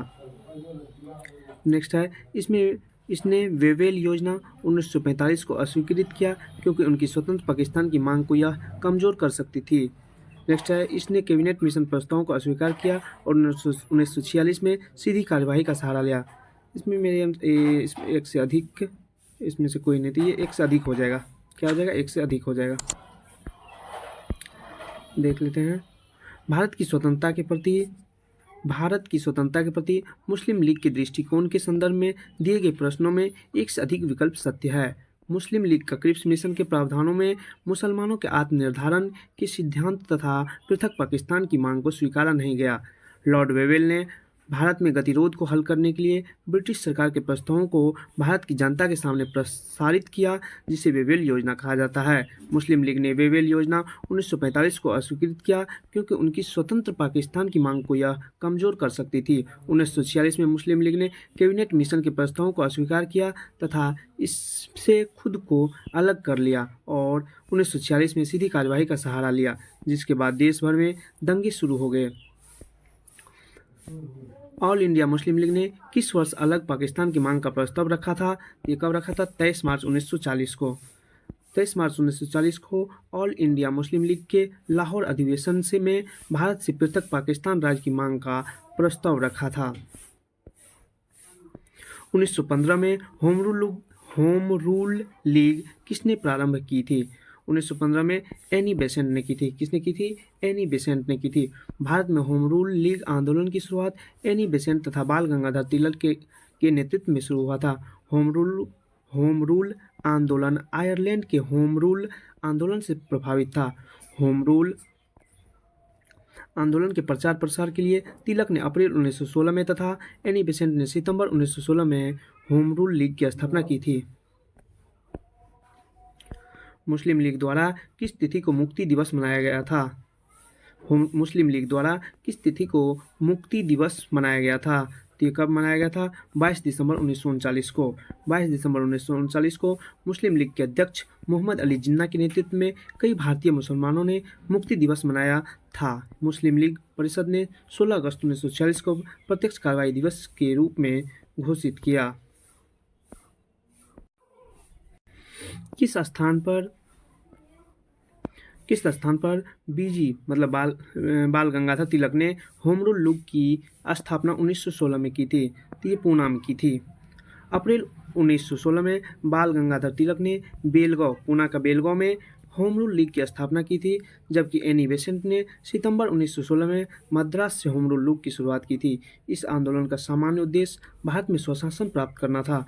तिलक की लीग महाराष्ट्र, कर्नाटक, मध्य प्रांत, बरार में काम करती थी तथा एनी बेसेंट की लीग देश के बाकी हिस्सों में काम करती थी। जहाँ जहाँ तिलक का काम करता था उसके अलावा जहाँ था तो एनी बेसेंट का होम रूल लीग काम करता था। वह क्रांतिकारी गतिविधियों या साम्यवादी आंदोलन। लंदन में सर कर्जन वायली की हत्या किसने की थी? लंदन में सर कर्जन वायली की हत्या किसने की थी? तो इसका क्या हो जाएगा? मदन लाल धिंगरा ने। 1 जुलाई 1909 को लंदन में भारतीय क्रांतिकारी मदन लाल धिंगरा ने कर्जन वायली की हत्या कर दी थी, जो लंदन में इंडिया हाउस के सदस्य थे। 17 अगस्त 1909 को उन्हें पेंटनविले जेल में फांसी दे दिया गया। उधम सिंह ने मार्च 1940 में लंदन में माइकल ओडायर की हत्या की थी। किन्होंने गलती से लेफ्टिनेंट एयरस्ट की हत्या कर दी थी? किसने की थी? तो ये दामोदर एवं बालकृष्ण ने की थी।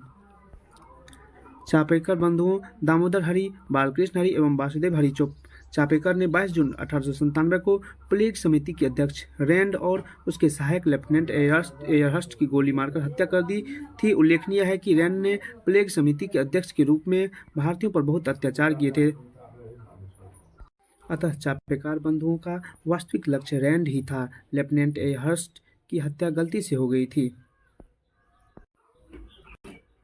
देश के बाहर स्वतंत्र भारत की अस्थायी सरकार को संगठित में कौन आगे बढ़ा था? राजा महेंद्र प्रताप ने। राजा महेंद्र प्रताप।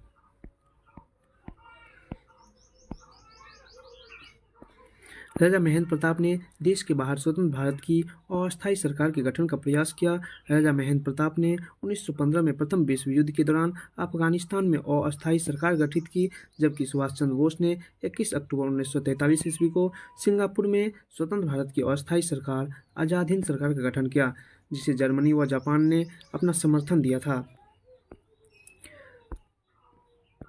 केंद्रीय विधानसभा में हानि रहित बम किसने फेंके थे?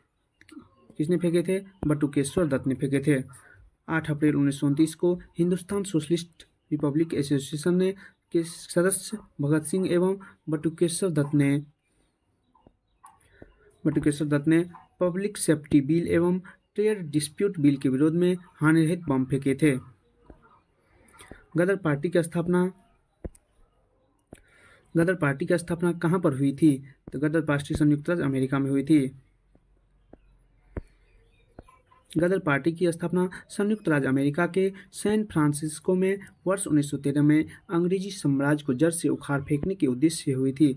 गदर पार्टी के संस्थापक अध्यक्ष सरदार सोहन सिंह भाकना थे। इसकी स्थापना लाला हरदयाल ने की।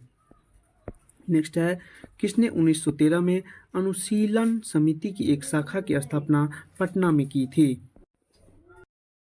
एक भूमिगत ब्रिटिश विरोधी क्रांतिकारी समिति थी।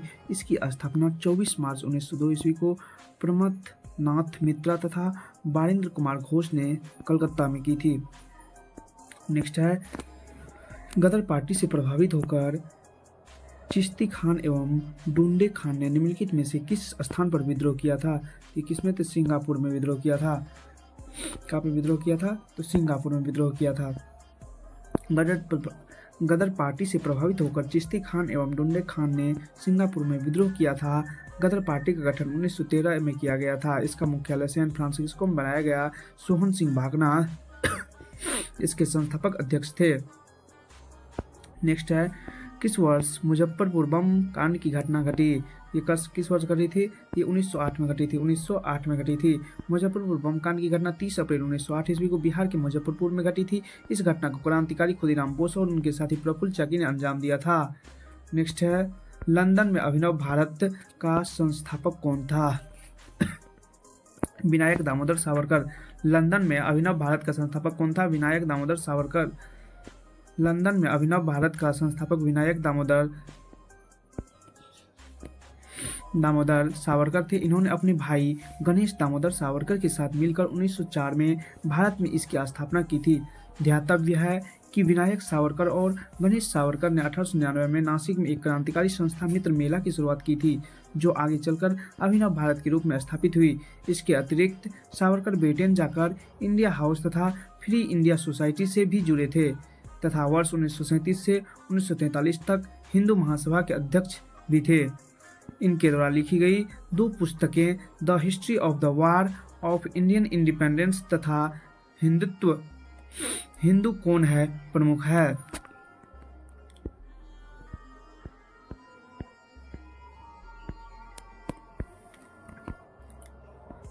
विदेश में भारतीय राष्ट्रीय ध्वज प्रथम बार किसने फहराया?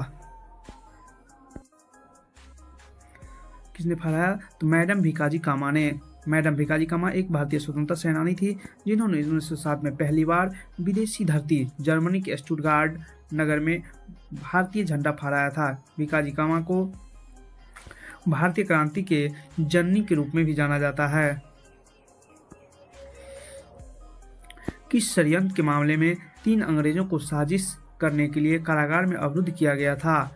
ये मेरठ षड्यंत्र मामला में। मेरठ षड्यंत्र केस के अंतर्गत 3 ब्रिटिश नागरिक Philip Spratt, Ben Bradley, Chester Hutchinson को गिरफ्तार कर मुकदमा चलाया गया तथा इस केस में फंसे अभियुक्तों को बचाने के लिए Jawaharlal Nehru, M.A. Ansari, K.N. Katju, M.C. Kangla आदि ने पैरवी की थी। जालियांवाला बाग हत्याकांड के बारे में देखते हैं। जालियांवाला बाग के कांड के दौरान भारत का वायसराय कौन था? तो ये कौन था? Lord Chelmsford. जालियांवाला बाग नरसंहार के दौरान भारत का वायसराय लॉर्ड चैम्सफोर्ड था। इसका कार्यकाल 1916 से 21 तक था। इसके काल में ही 1917 में शिक्षा पर सैडलर आयोग तथा 1919 में रोलेक्ट एक्ट पारित हुआ, जिसके विरोध के परिणाम स्वरूप जालियांवाला बाग नरसंहार घटित हुआ। रोलेक्ट एक्ट, खिलाफत एवं असहयोग आंदोलन।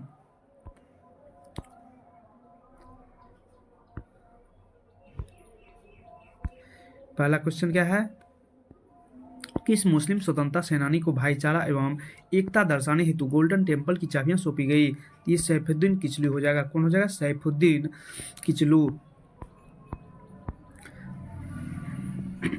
खिलाफत आंदोलन के दौरान 1924 ईस्वी में देश में भाईचारा एवं राष्ट्रीय एकता प्रदर्शित करने के लिए आर्य समाजी नेता स्वामी श्रद्धानंद को दिल्ली की जामा मस्जिद के व्यासपीठ इमामपीठ में उपदेश देने के लिए कहा गया एवं एक मुस्लिम नेता डॉक्टर सैफुद्दीन किचलू को अमृतसर के स्वर्ण मंदिर की चाबियां दी गई। नेक्स्ट है, निम्नलिखित में से कौन से आंदोलन M.K. गांधी के द्वारा शुरू किया गया?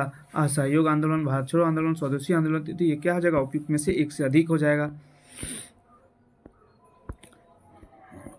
असहयोग आंदोलन 1920 से 22 ईस्वी तथा भारत छोड़ो आंदोलन 1942 से 44 महात्मा गांधी द्वारा शुरू किया गया जन आंदोलन थे, जबकि स्वदेशी आंदोलन 1905 में बंगाल विभाजन के विरुद्ध शुरू किया गया था।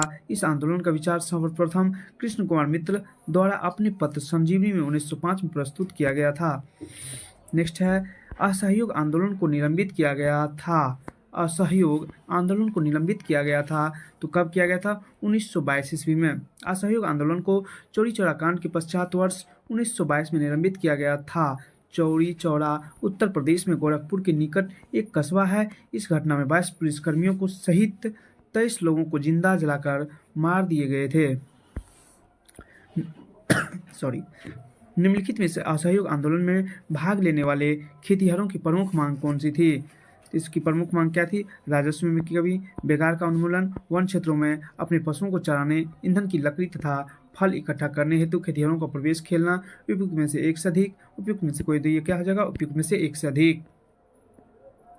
नेक्स्ट है, असहयोग आंदोलन में भाग लेने वाले किसानों की प्रमुख मांग राजस्व में कमी करना, बेकारी का उन्मूलन करना तथा जमींदारों का बहिष्कार किया जाना था।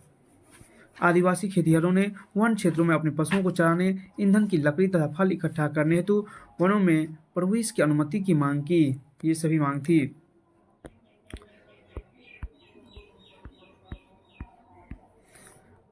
सविनय अवज्ञा, गांधी इरविन समझौता एवं गोलमेज सम्मेलन संबंधित प्रश्न देख लेते हैं।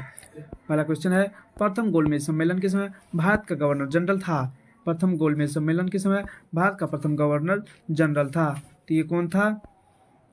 Lord Irwin. लॉर्ड इरविन प्रथम गोलमेज सम्मेलन के समय भारत का गवर्नर जनरल।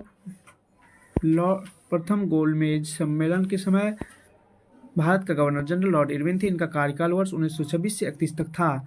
ऑल इंडिया हरिजन संघ की स्थापना 1932 ईस्वी में किसके द्वारा की गई थी? किसके द्वारा की गई थी? महात्मा गांधी के द्वारा की गई थी। ऑल इंडिया हरिजन संघ की स्थापना वर्ष 1932 में महात्मा गांधी द्वारा की गई थी। इसका ध्येय अस्पृश्यता को मिटाना, हरिजन व दलितों का उत्थान करना था। खुदाई खिदमतगार आंदोलन का नेतृत्व किसने किया था? खुदाई खिदमतगार का आंदोलन का नेतृत्व किसने किया था? तो ये किसने किया था? खान अब्दुल गफ्फार खान ने किया था।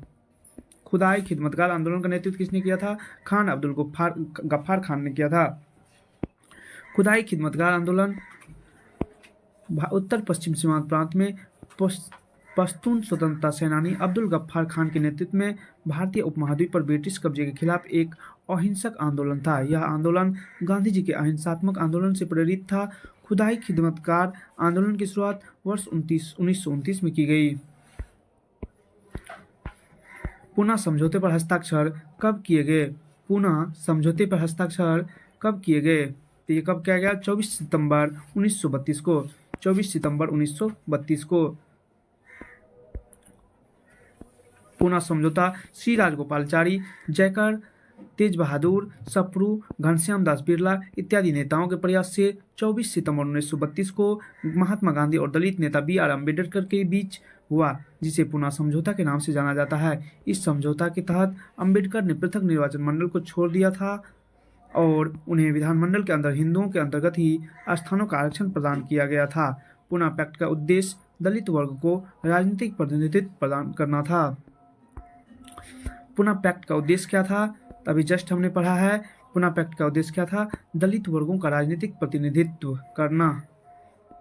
नेक्स्ट है, साइमन कमीशन की गठन की घोषणा कब की गई थी? साइमन कमीशन की गठन की घोषणा कब की गई थी? तो ये कब की गई थी? 8 दिसंबर 1927 को। 8 दिसंबर 1927 को।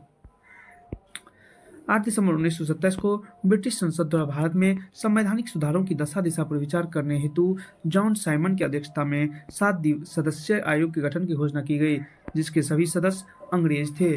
साइमन कमीशन का भारत में भारी विरोध हुआ। साइमन कमीशन का क्या हुआ? भारत में भारी विरोध हुआ।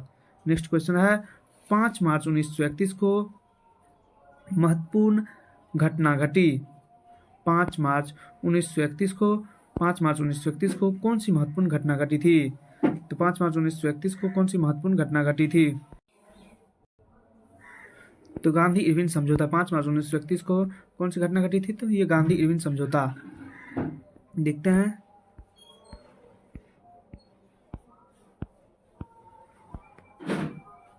ऐतिहासिक गांधी इरविन समझौता 5 मार्च 1931 ईस्वी को महात्मा गांधी और तत्कालीन वायसराय लॉर्ड इरविन के बीच संपन्न हुआ। कुछ महत्वपूर्ण समझौते निम्नवत है। हिंसा के आरोपियों को छोड़कर सबको रिहा किया जाएगा। भारतीयों को नमक बनाने का अधिकार में दिया जाए। कांग्रेस दूसरे गोलमेज सम्मेलन में भाग लेगी। कांग्रेस ब्रिटिश सामान का बहिष्कार नहीं करेगी। सविनय अवज्ञा आंदोलन स्थगित किया जाएगा। नेक्स्ट है, भारत छोड़ो आंदोलन तथा स्वतंत्रता एवं विभाजन कौन सी घटना सबसे पहले हुई? कौन सी घटना सबसे पहले हुई? तो क्रिप्स मिशन का आगमन। भारत भारत में ऐतिहासिक घटनाओं के क्रम में मार्च 1942 में क्रिप्स मिशन भारत आया था। क्रिप्स मिशन की असफलता के प्रस्तावों का अस्वीकार कर 8 अगस्त 1942 को भारत छोड़ो आंदोलन का प्रस्ताव पास किया गया था। इस आंदोलन में गांधी जी ने करो या मरो का नारा दिया था। गवर्नर जनरल के पद पर लॉर्ड वेवेल का आगमन जून 1944 ईस्वी को हुआ। वह 1944 से 47 तक भारत का वायसराय रहा था। नेक्स्ट है, बम्बई में कांग्रेस द्वारा भारत छोड़ो प्रस्ताव पास किया गया था। कब किया गया था? 8 अगस्त 1942 को। अभी इसका डिस्कशन जस्ट देखें। नेक्स्ट है, निम्नलिखित में से भारत छोड़ो आंदोलन 1942 का मुख्य कारण क्या था? क्या था इसका क्या कारण था? क्रिप्स मिशन की असफलता।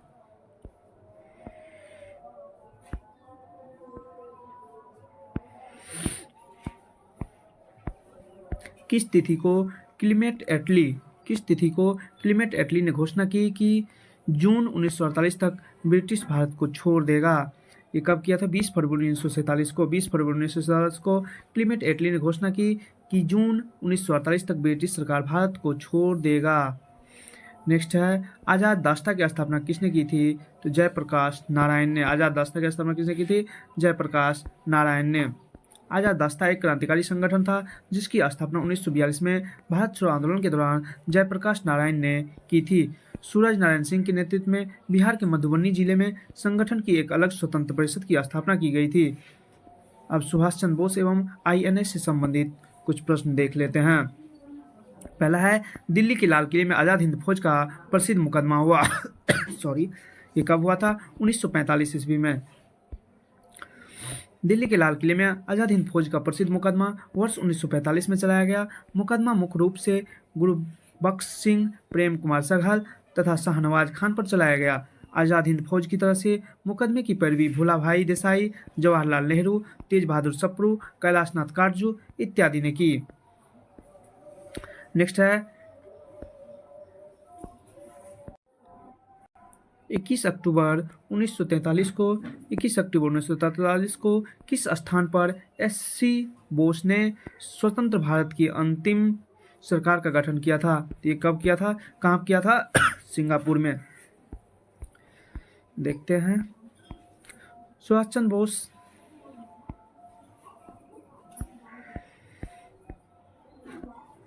21 अक्टूबर 1943 को सुभाष चंद्र बोस ने आज़ाद हिंद फौज के सर्वोच्च सेनापति की हैसियत से सिंगापुर में स्वतंत्र भारत की अस्थायी सरकार की स्थापना की। यहीं से दिल्ली चलो और तुम मुझे खून दो, मैं तुम्हें आज़ादी दूंगा का नारा दिया। नेक्स्ट है, सुभाष चंद्र बोस ने किस वर्ष भारतीय राष्ट्रीय कांग्रेस के अध्यक्ष थे? ये कब थे? 38 में, 39 में, 1937 में, उपयुक्त में से एक से अधिक? तो ये उपयुक्त में से एक से अधिक हो जाएगा। कब थे देख लेते हैं। सुभाष चंद्र बोस ने कांग्रेस के 2 अधिवेशनों की अध्यक्षता की। पहली बार 1938 के हरिपुरा जो 52वां अधिवेशन तथा दूसरी बार 1939 की त्रिपुरी अधिवेशन की अध्यक्षता हेतु गांधी जी द्वारा समर्पित पट्टाभी सीतारामैया को हराकर की, परंतु गांधी जी से मतभेदों के चलते इस्तीफा दे दिया। तो ये 1938 और 39 में किए थे। 1938 और 39 में, इसलिए इसका आंसर क्या हो जाएगा? उपयुक्त में से एक से अधिक। नेक्स्ट है, भारतीय राष्ट्रीय सेना INA के संस्थापक कौन थे? तो ये कौन थे? मोहन सिंह थे। भारतीय राष्ट्रीय सेना INA के संस्थापक कौन थे? तो मोहन सिंह थे। भारतीय राष्ट्रीय सेना INA के संस्थापक की स्थापना मूल रूप से कैप्टन मोहन सिंह ने सितंबर 1942 में जापान में बंदी बनाए गए भारतीय युद्ध बंदियों के साथ सिंगापुर में की थी। अब है भारत के गवर्नर जनरल या वायसराय से संबंधित प्रश्न।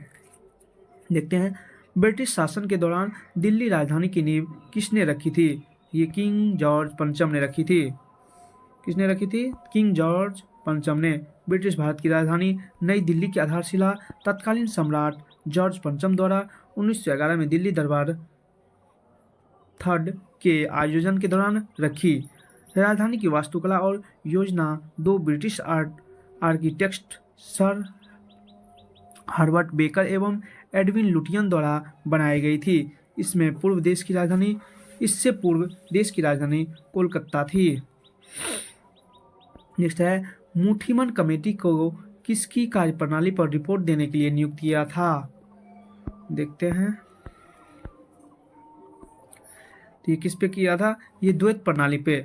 मुठीमन कमेटी का गठन वर्ष 1924 में सर अलेक्जेंडर मुठीमैन की अध्यक्षता में किया गया था। इसका गठन भारत की स्वतंत्रता के मुद्दे पर विचार चर्चा करने के लिए किया गया था तथा इसका उपयोग भारत और ब्रिटेन दोनों के शासन या द्वैध शासन के मुद्दे की जांच के लिए किया गया था।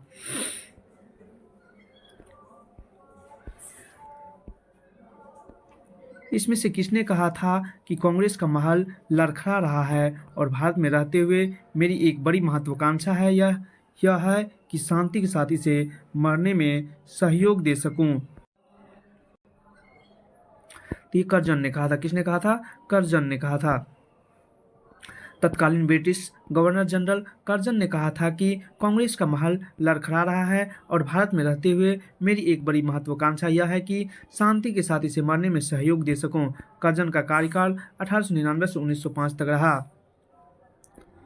लॉर्ड लिटन निम्नलिखित में से किससे संबंधित नहीं है? लॉर्ड लिटन स्ट्रेची कमीशन से संबंधित है, शस्त्र अधिनियम से संबंधित है, वर्नाक्युलर प्लेस एक्ट से संबंधित है, ये इल्बर्ट बिल से संबंधित नहीं है। इसका आंसर क्या आ जाएगा? Ilbert bill. लॉर्ड लिटन का संबंध इल्बर्ट बिल से नहीं है। इल्बर्ट बिल 1883 में प्रस्तावित एक विवादास्पद विधेयक था जिसमें वरिष्ठ भारतीय न्यायाधीशों को यूरोपीय अपराधियों की सुनवाई करने की अनुमति देने की मांग की गई थी। पहले केवल यूरोपीय न्यायाधीश ही यूरोपीय अपराधियों की सुनवाई कर सकते थे। बिल को तत्कालीन वायसराय लॉर्ड रिपन ने पेश किया था। लॉर्ड लिटन के समय में वर्ष 1878 में सर रिचर्ड स्ट्रेची की अध्यक्षता में अकाल आयोग का गठन किया गया था। 1878 ईस्वी में शस्त्र अधिनियम तथा वर्नाक्युलर प्रेस एक्ट पारित हुआ। भारत सरकार अधिनियम 1935 को किसने गुलामी का चार्टर बताया था?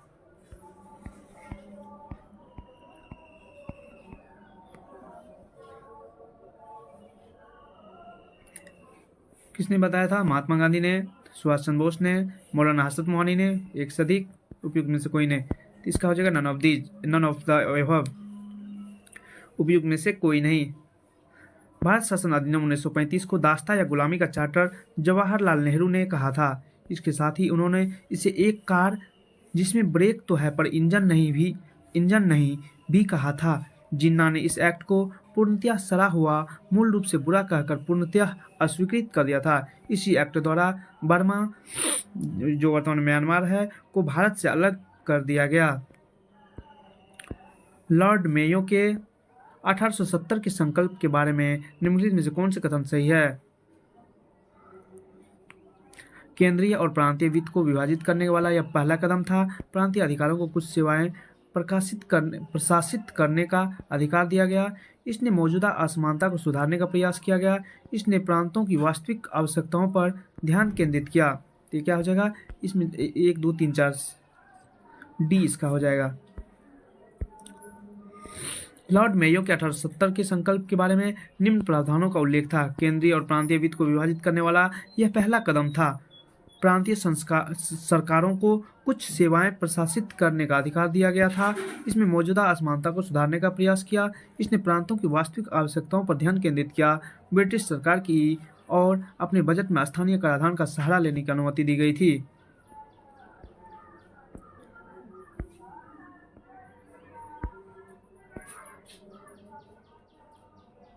किस तिथि को अगस्त क्रांति 1942 के दौरान लिनलिथगो ने पटना एवं इसके आसपास की भीड़ पर गोली चलाने का आदेश दिया था? तो ये क्या हो जाएगा? 5 अगस्त को, 15 अगस्त को, 25 अगस्त को, 15 उपयुक्त में से एक से अधिक, कोई उपयुक्त में से कोई नहीं। अगस्त क्रांति 1942 के दौरान 11 अगस्त 1942 को लिनलिथगो ने पटना एवं इसके आसपास की भीड़ पर गोली चलाने का आदेश दिया था। इस घटना में शहीद होने वाले सभी छात्र थे। इस घटना को पटना गोलीकांड के नाम से भी जाना जाता है। भारत में वह महान एकता करता था जिसने केवल दूसरों को सहिष्णु ही नहीं बनाया अपितु उनको अपने मित्रों और साथियों में आपसी जिम्मेदारी के साथ भी स्वीकार करवाया था। यह किसने कहा था? तो ये किसने कहा था? तो ये बाल गंगाधर तिलक, सुभाष चंद्र बोस, राजेंद्र प्रसाद। उपयुक्त में से एक से अधिक, उपयुक्त में से कोई नहीं। तो ये उपयुक्त में से कोई नहीं हो जाएगा। इसका आंसर इसका आंसर देख लेते हैं। जवाहरलाल नेहरू ने महात्मा गांधी को श्रद्धांजलि देते हुए वक्त कहा था कि भारत में वह महान एकता करता था जिसने केवल दूसरों को सहिष्णु ही नहीं बनाया अपितु उनको अपने मित्रों और साथियों में आपसी जिम्मेदारी के साथ भी स्वीकार करवाया था। जबकि बाल गंगाधर तिलक एवं सुभाष चंद्र बोस की मृत्यु गांधी जी से पहले ही हो चुकी थी, अतः कोई भी विकल्प सही नहीं है। इसीलिए इसका क्या हो जाएगा, नन ऑफ द एबव हो जाएगा। नेक्स्ट क्वेश्चन है, दक्षिण अफ्रीका में महात्मा गांधी किस स्थान से दक्षिण अफ्रीका में महात्मा गांधी किस स्थान से कार्यकर्ताओं की मार्च यात्रा का नेतृत्व कर रहे थे? तो डरबन के ट्रांसवाल तक, न्यूकेसल से डरबन तक, न्यूकेसल से ट्रांसवाल तक, उपयुक्त में से एक से अधिक, उपयुक्त में से कोई नहीं। तो ये क्या हो जाएगा, उपयुक्त में से कोई नहीं हो जाएगा। 1913 में दक्षिण अफ्रीका की एक कोर्ट ने ईसाई रीति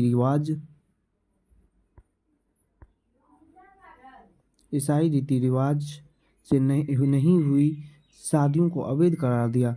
महात्मा गांधी ने 6 नवंबर 1913 को इस दमनकारी कानून के खिलाफ द ग्रेट मार्च का नेतृत्व किया।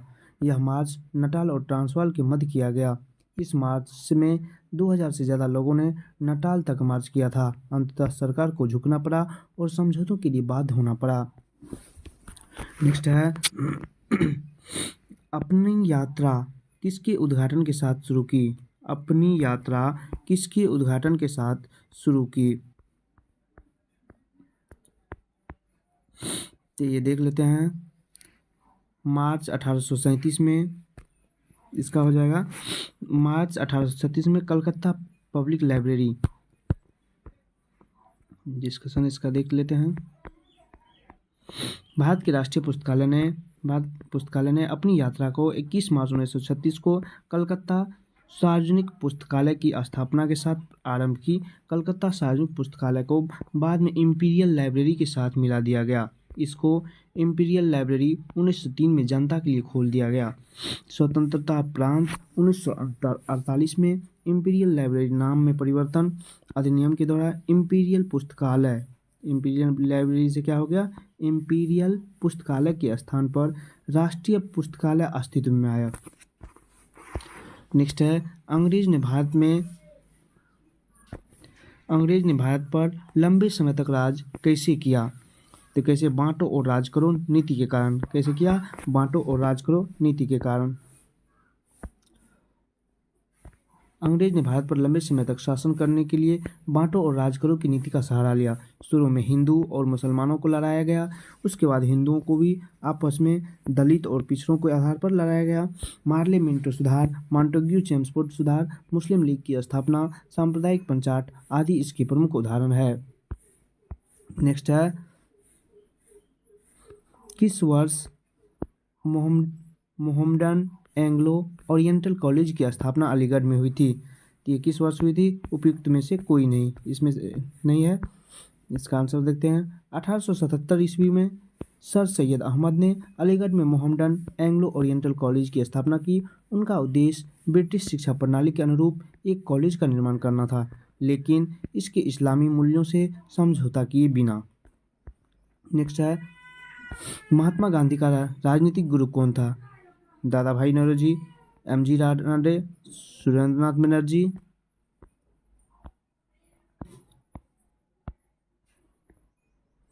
उपयुक्त में से एक से अधिक, उपयुक्त में से कोई नहीं। इसमें क्या हो जाएगा, महात्मा गांधी के राजनीतिक गुरु गोपाल कृष्ण गोखले थे।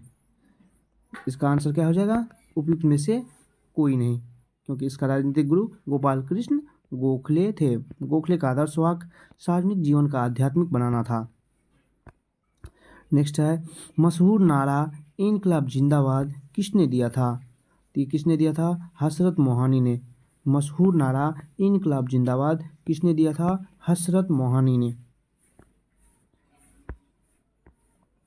मशहूर नारा इनकलाब जिंदाबाद हसरत मोहानी ने दिया। मौलाना हसरत मोहानी ने वर्ष 1921 में इस नारे की शुरुआत की थी। वह एक प्रसिद्ध स्वतंत्रता सेनानी और उर्दू कवि थे। इनकलाब जिंदाबाद Hindustan Republic association socialist association का आधिकारिक नारा था। वर्ष 1929 में केंद्रीय असेंबली में बम फेंकते समय भगत सिंह और बीके दत्त बटुकेश्वर दत्त द्वारा इनकलाब जिंदाबाद का नारा लगाया गया था। नेक्स्ट है, इनमें से कौन अहरार आंदोलन से संबंधित थे? तो अहरार आंदोलन से कौन संबंधित थे? हसन इमाम। अहरार आंदोलन से कौन संबंधित है? हसन इमाम।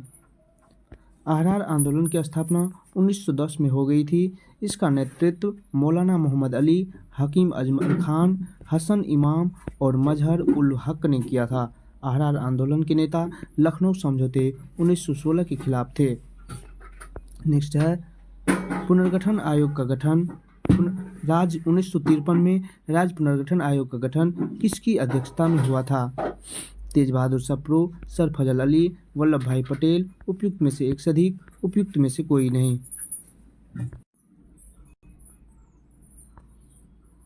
ये क्या हो जाएगा? सरफजल अली। किसके नेतृत्व में हुआ था? तो सरफजल अली के नेतृत्व में हुआ था।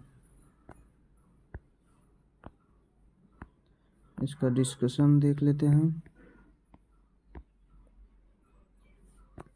राज्य पुनर्गठन आयोग की स्थापना फजल अली की अध्यक्षता में दिसंबर 1953 में की गई थी।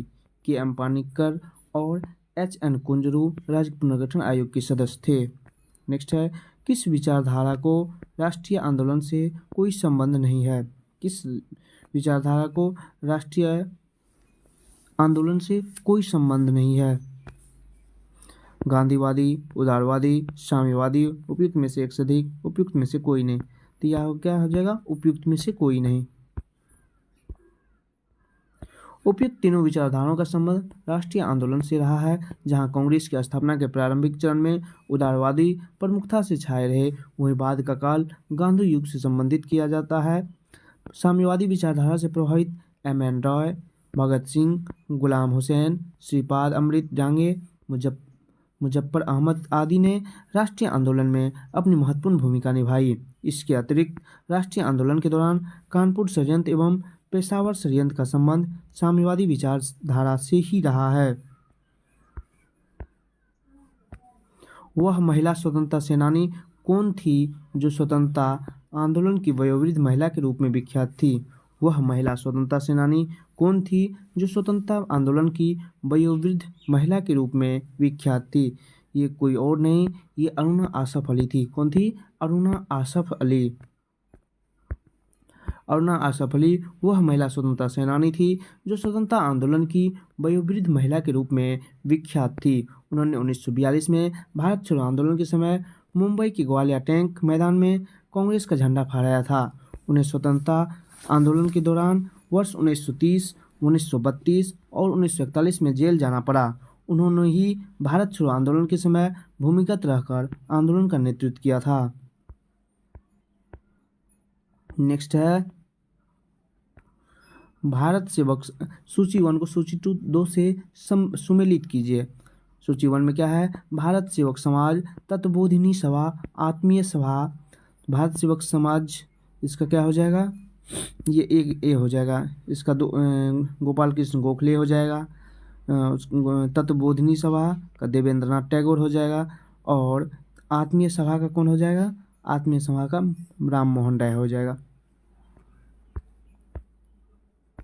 भारत सेवक समाज गोपाल कृष्ण गोखले, तत्वबोधिनी समाज देवेंद्रनाथ टैगोर, आत्मीय सभा राजा राम मोहन राय और भारतीय ब्रह्म समाज केशव चंद्र सेन।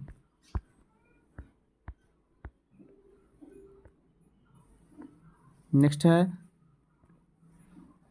अंबाबाई एक स्वतंत्रता सेनानी भारत की किस राज्य की थी? अंबाबाई एक स्वतंत्रता सेनानी थी, वो भारत की किस राज्य की थी? तो कर्नाटक की। अंबाबाई एक स्वतंत्रता सेनानी भारत के कर्नाटक राज्य की मूल निवासी थी। उन्होंने उडुपी में शराब और विदेशी कपड़ों की दुकानों का विरोध किया। 12 वर्ष की आयु में इनका विवाह हो गया था एवं 16 वर्ष की आयु में उन्होंने अपने पति को खो दिया। इसके बाद वह भारतीय स्वतंत्रता की लड़ाई में शामिल हो गई। नेक्स्ट है, भारत के स्वतंत्रता संग्राम के दौरान निम्नलिखित घटनाओं पर विचार कीजिए। होम रूल आंदोलन, खेरा सत्याग्रह, सूरत विभाजन, पार्लियामेंटो सुधार। ऊपर दी गई घटनाओं का निम्नलिखित में से कौन सा सही सही कालानुक्रमिक क्रम है, मतलब कौन सा पहले घटना घटित हुआ है।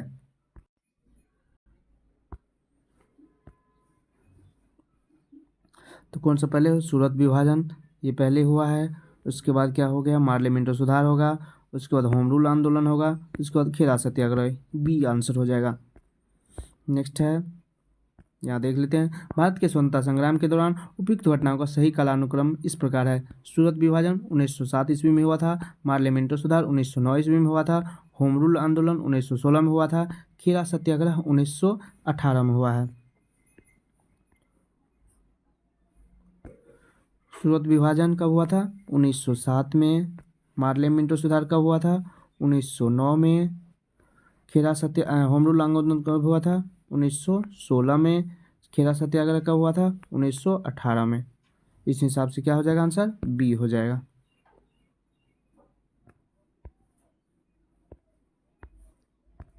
नेक्स्ट है, निम्नलिखित में से कौन सा यूनेस्को विश्व धरोहर स्थल नहीं है। कुतुब मीनार है, लाल किला है, इंडिया गेट नहीं है। क्या नहीं है, इंडिया गेट। नेक्स्ट है, उपयुक्त विकल्पों में से इंडिया गेट यूनेस्को की विश्व धरोहर स्थल की सूची में शामिल नहीं है, जबकि कुतुब मीनार को 1993 में, लाल किला को 2007 में यूनेस्को के विश्व धरोहर स्थल में शामिल हुआ। भारत के कुल 43 स्थल है विश्व धरोहर स्थल यूनेस्को में शामिल। नेक्स्ट है, डॉक्टर बी आर अम्बेडकर के विषय में निम्नलिखित में से क्या सत्य है। उन्होंने मूकनायक का प्रकाशन किया। उन्होंने बहिष्कृत हितकारिणी सभा की स्थापना की। उनका 1956 में देहांत हो गया। उपयुक्त में से एक से अधिक, उपयुक्त में से कोई नहीं। ये क्या हो जाएगा इसका,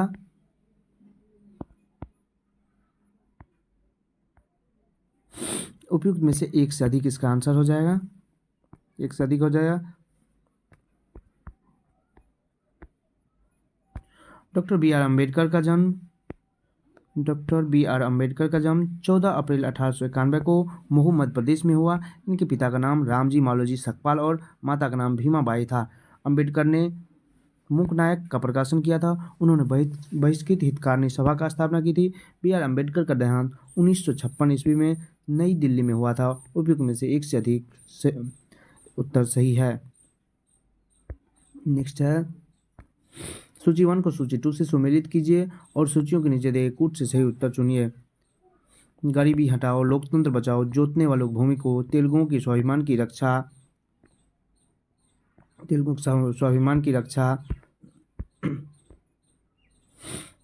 तो इसका क्या हो जाएगा, गरीबी हटाओ इंदिरा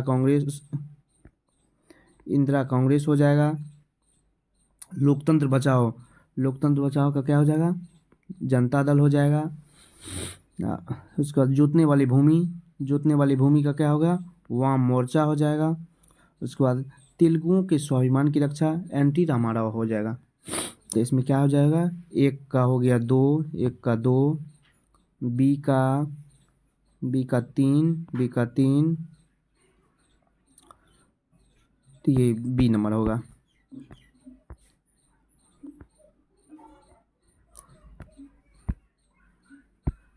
गरीबी हटाओ इंदिरा कांग्रेस, लोकतंत्र बचाओ जनता दल, जोतने वाली भूमि वाम मोर्चा, तेलुगुओं के स्वाभिमान की रक्षा एनटी रामाराव।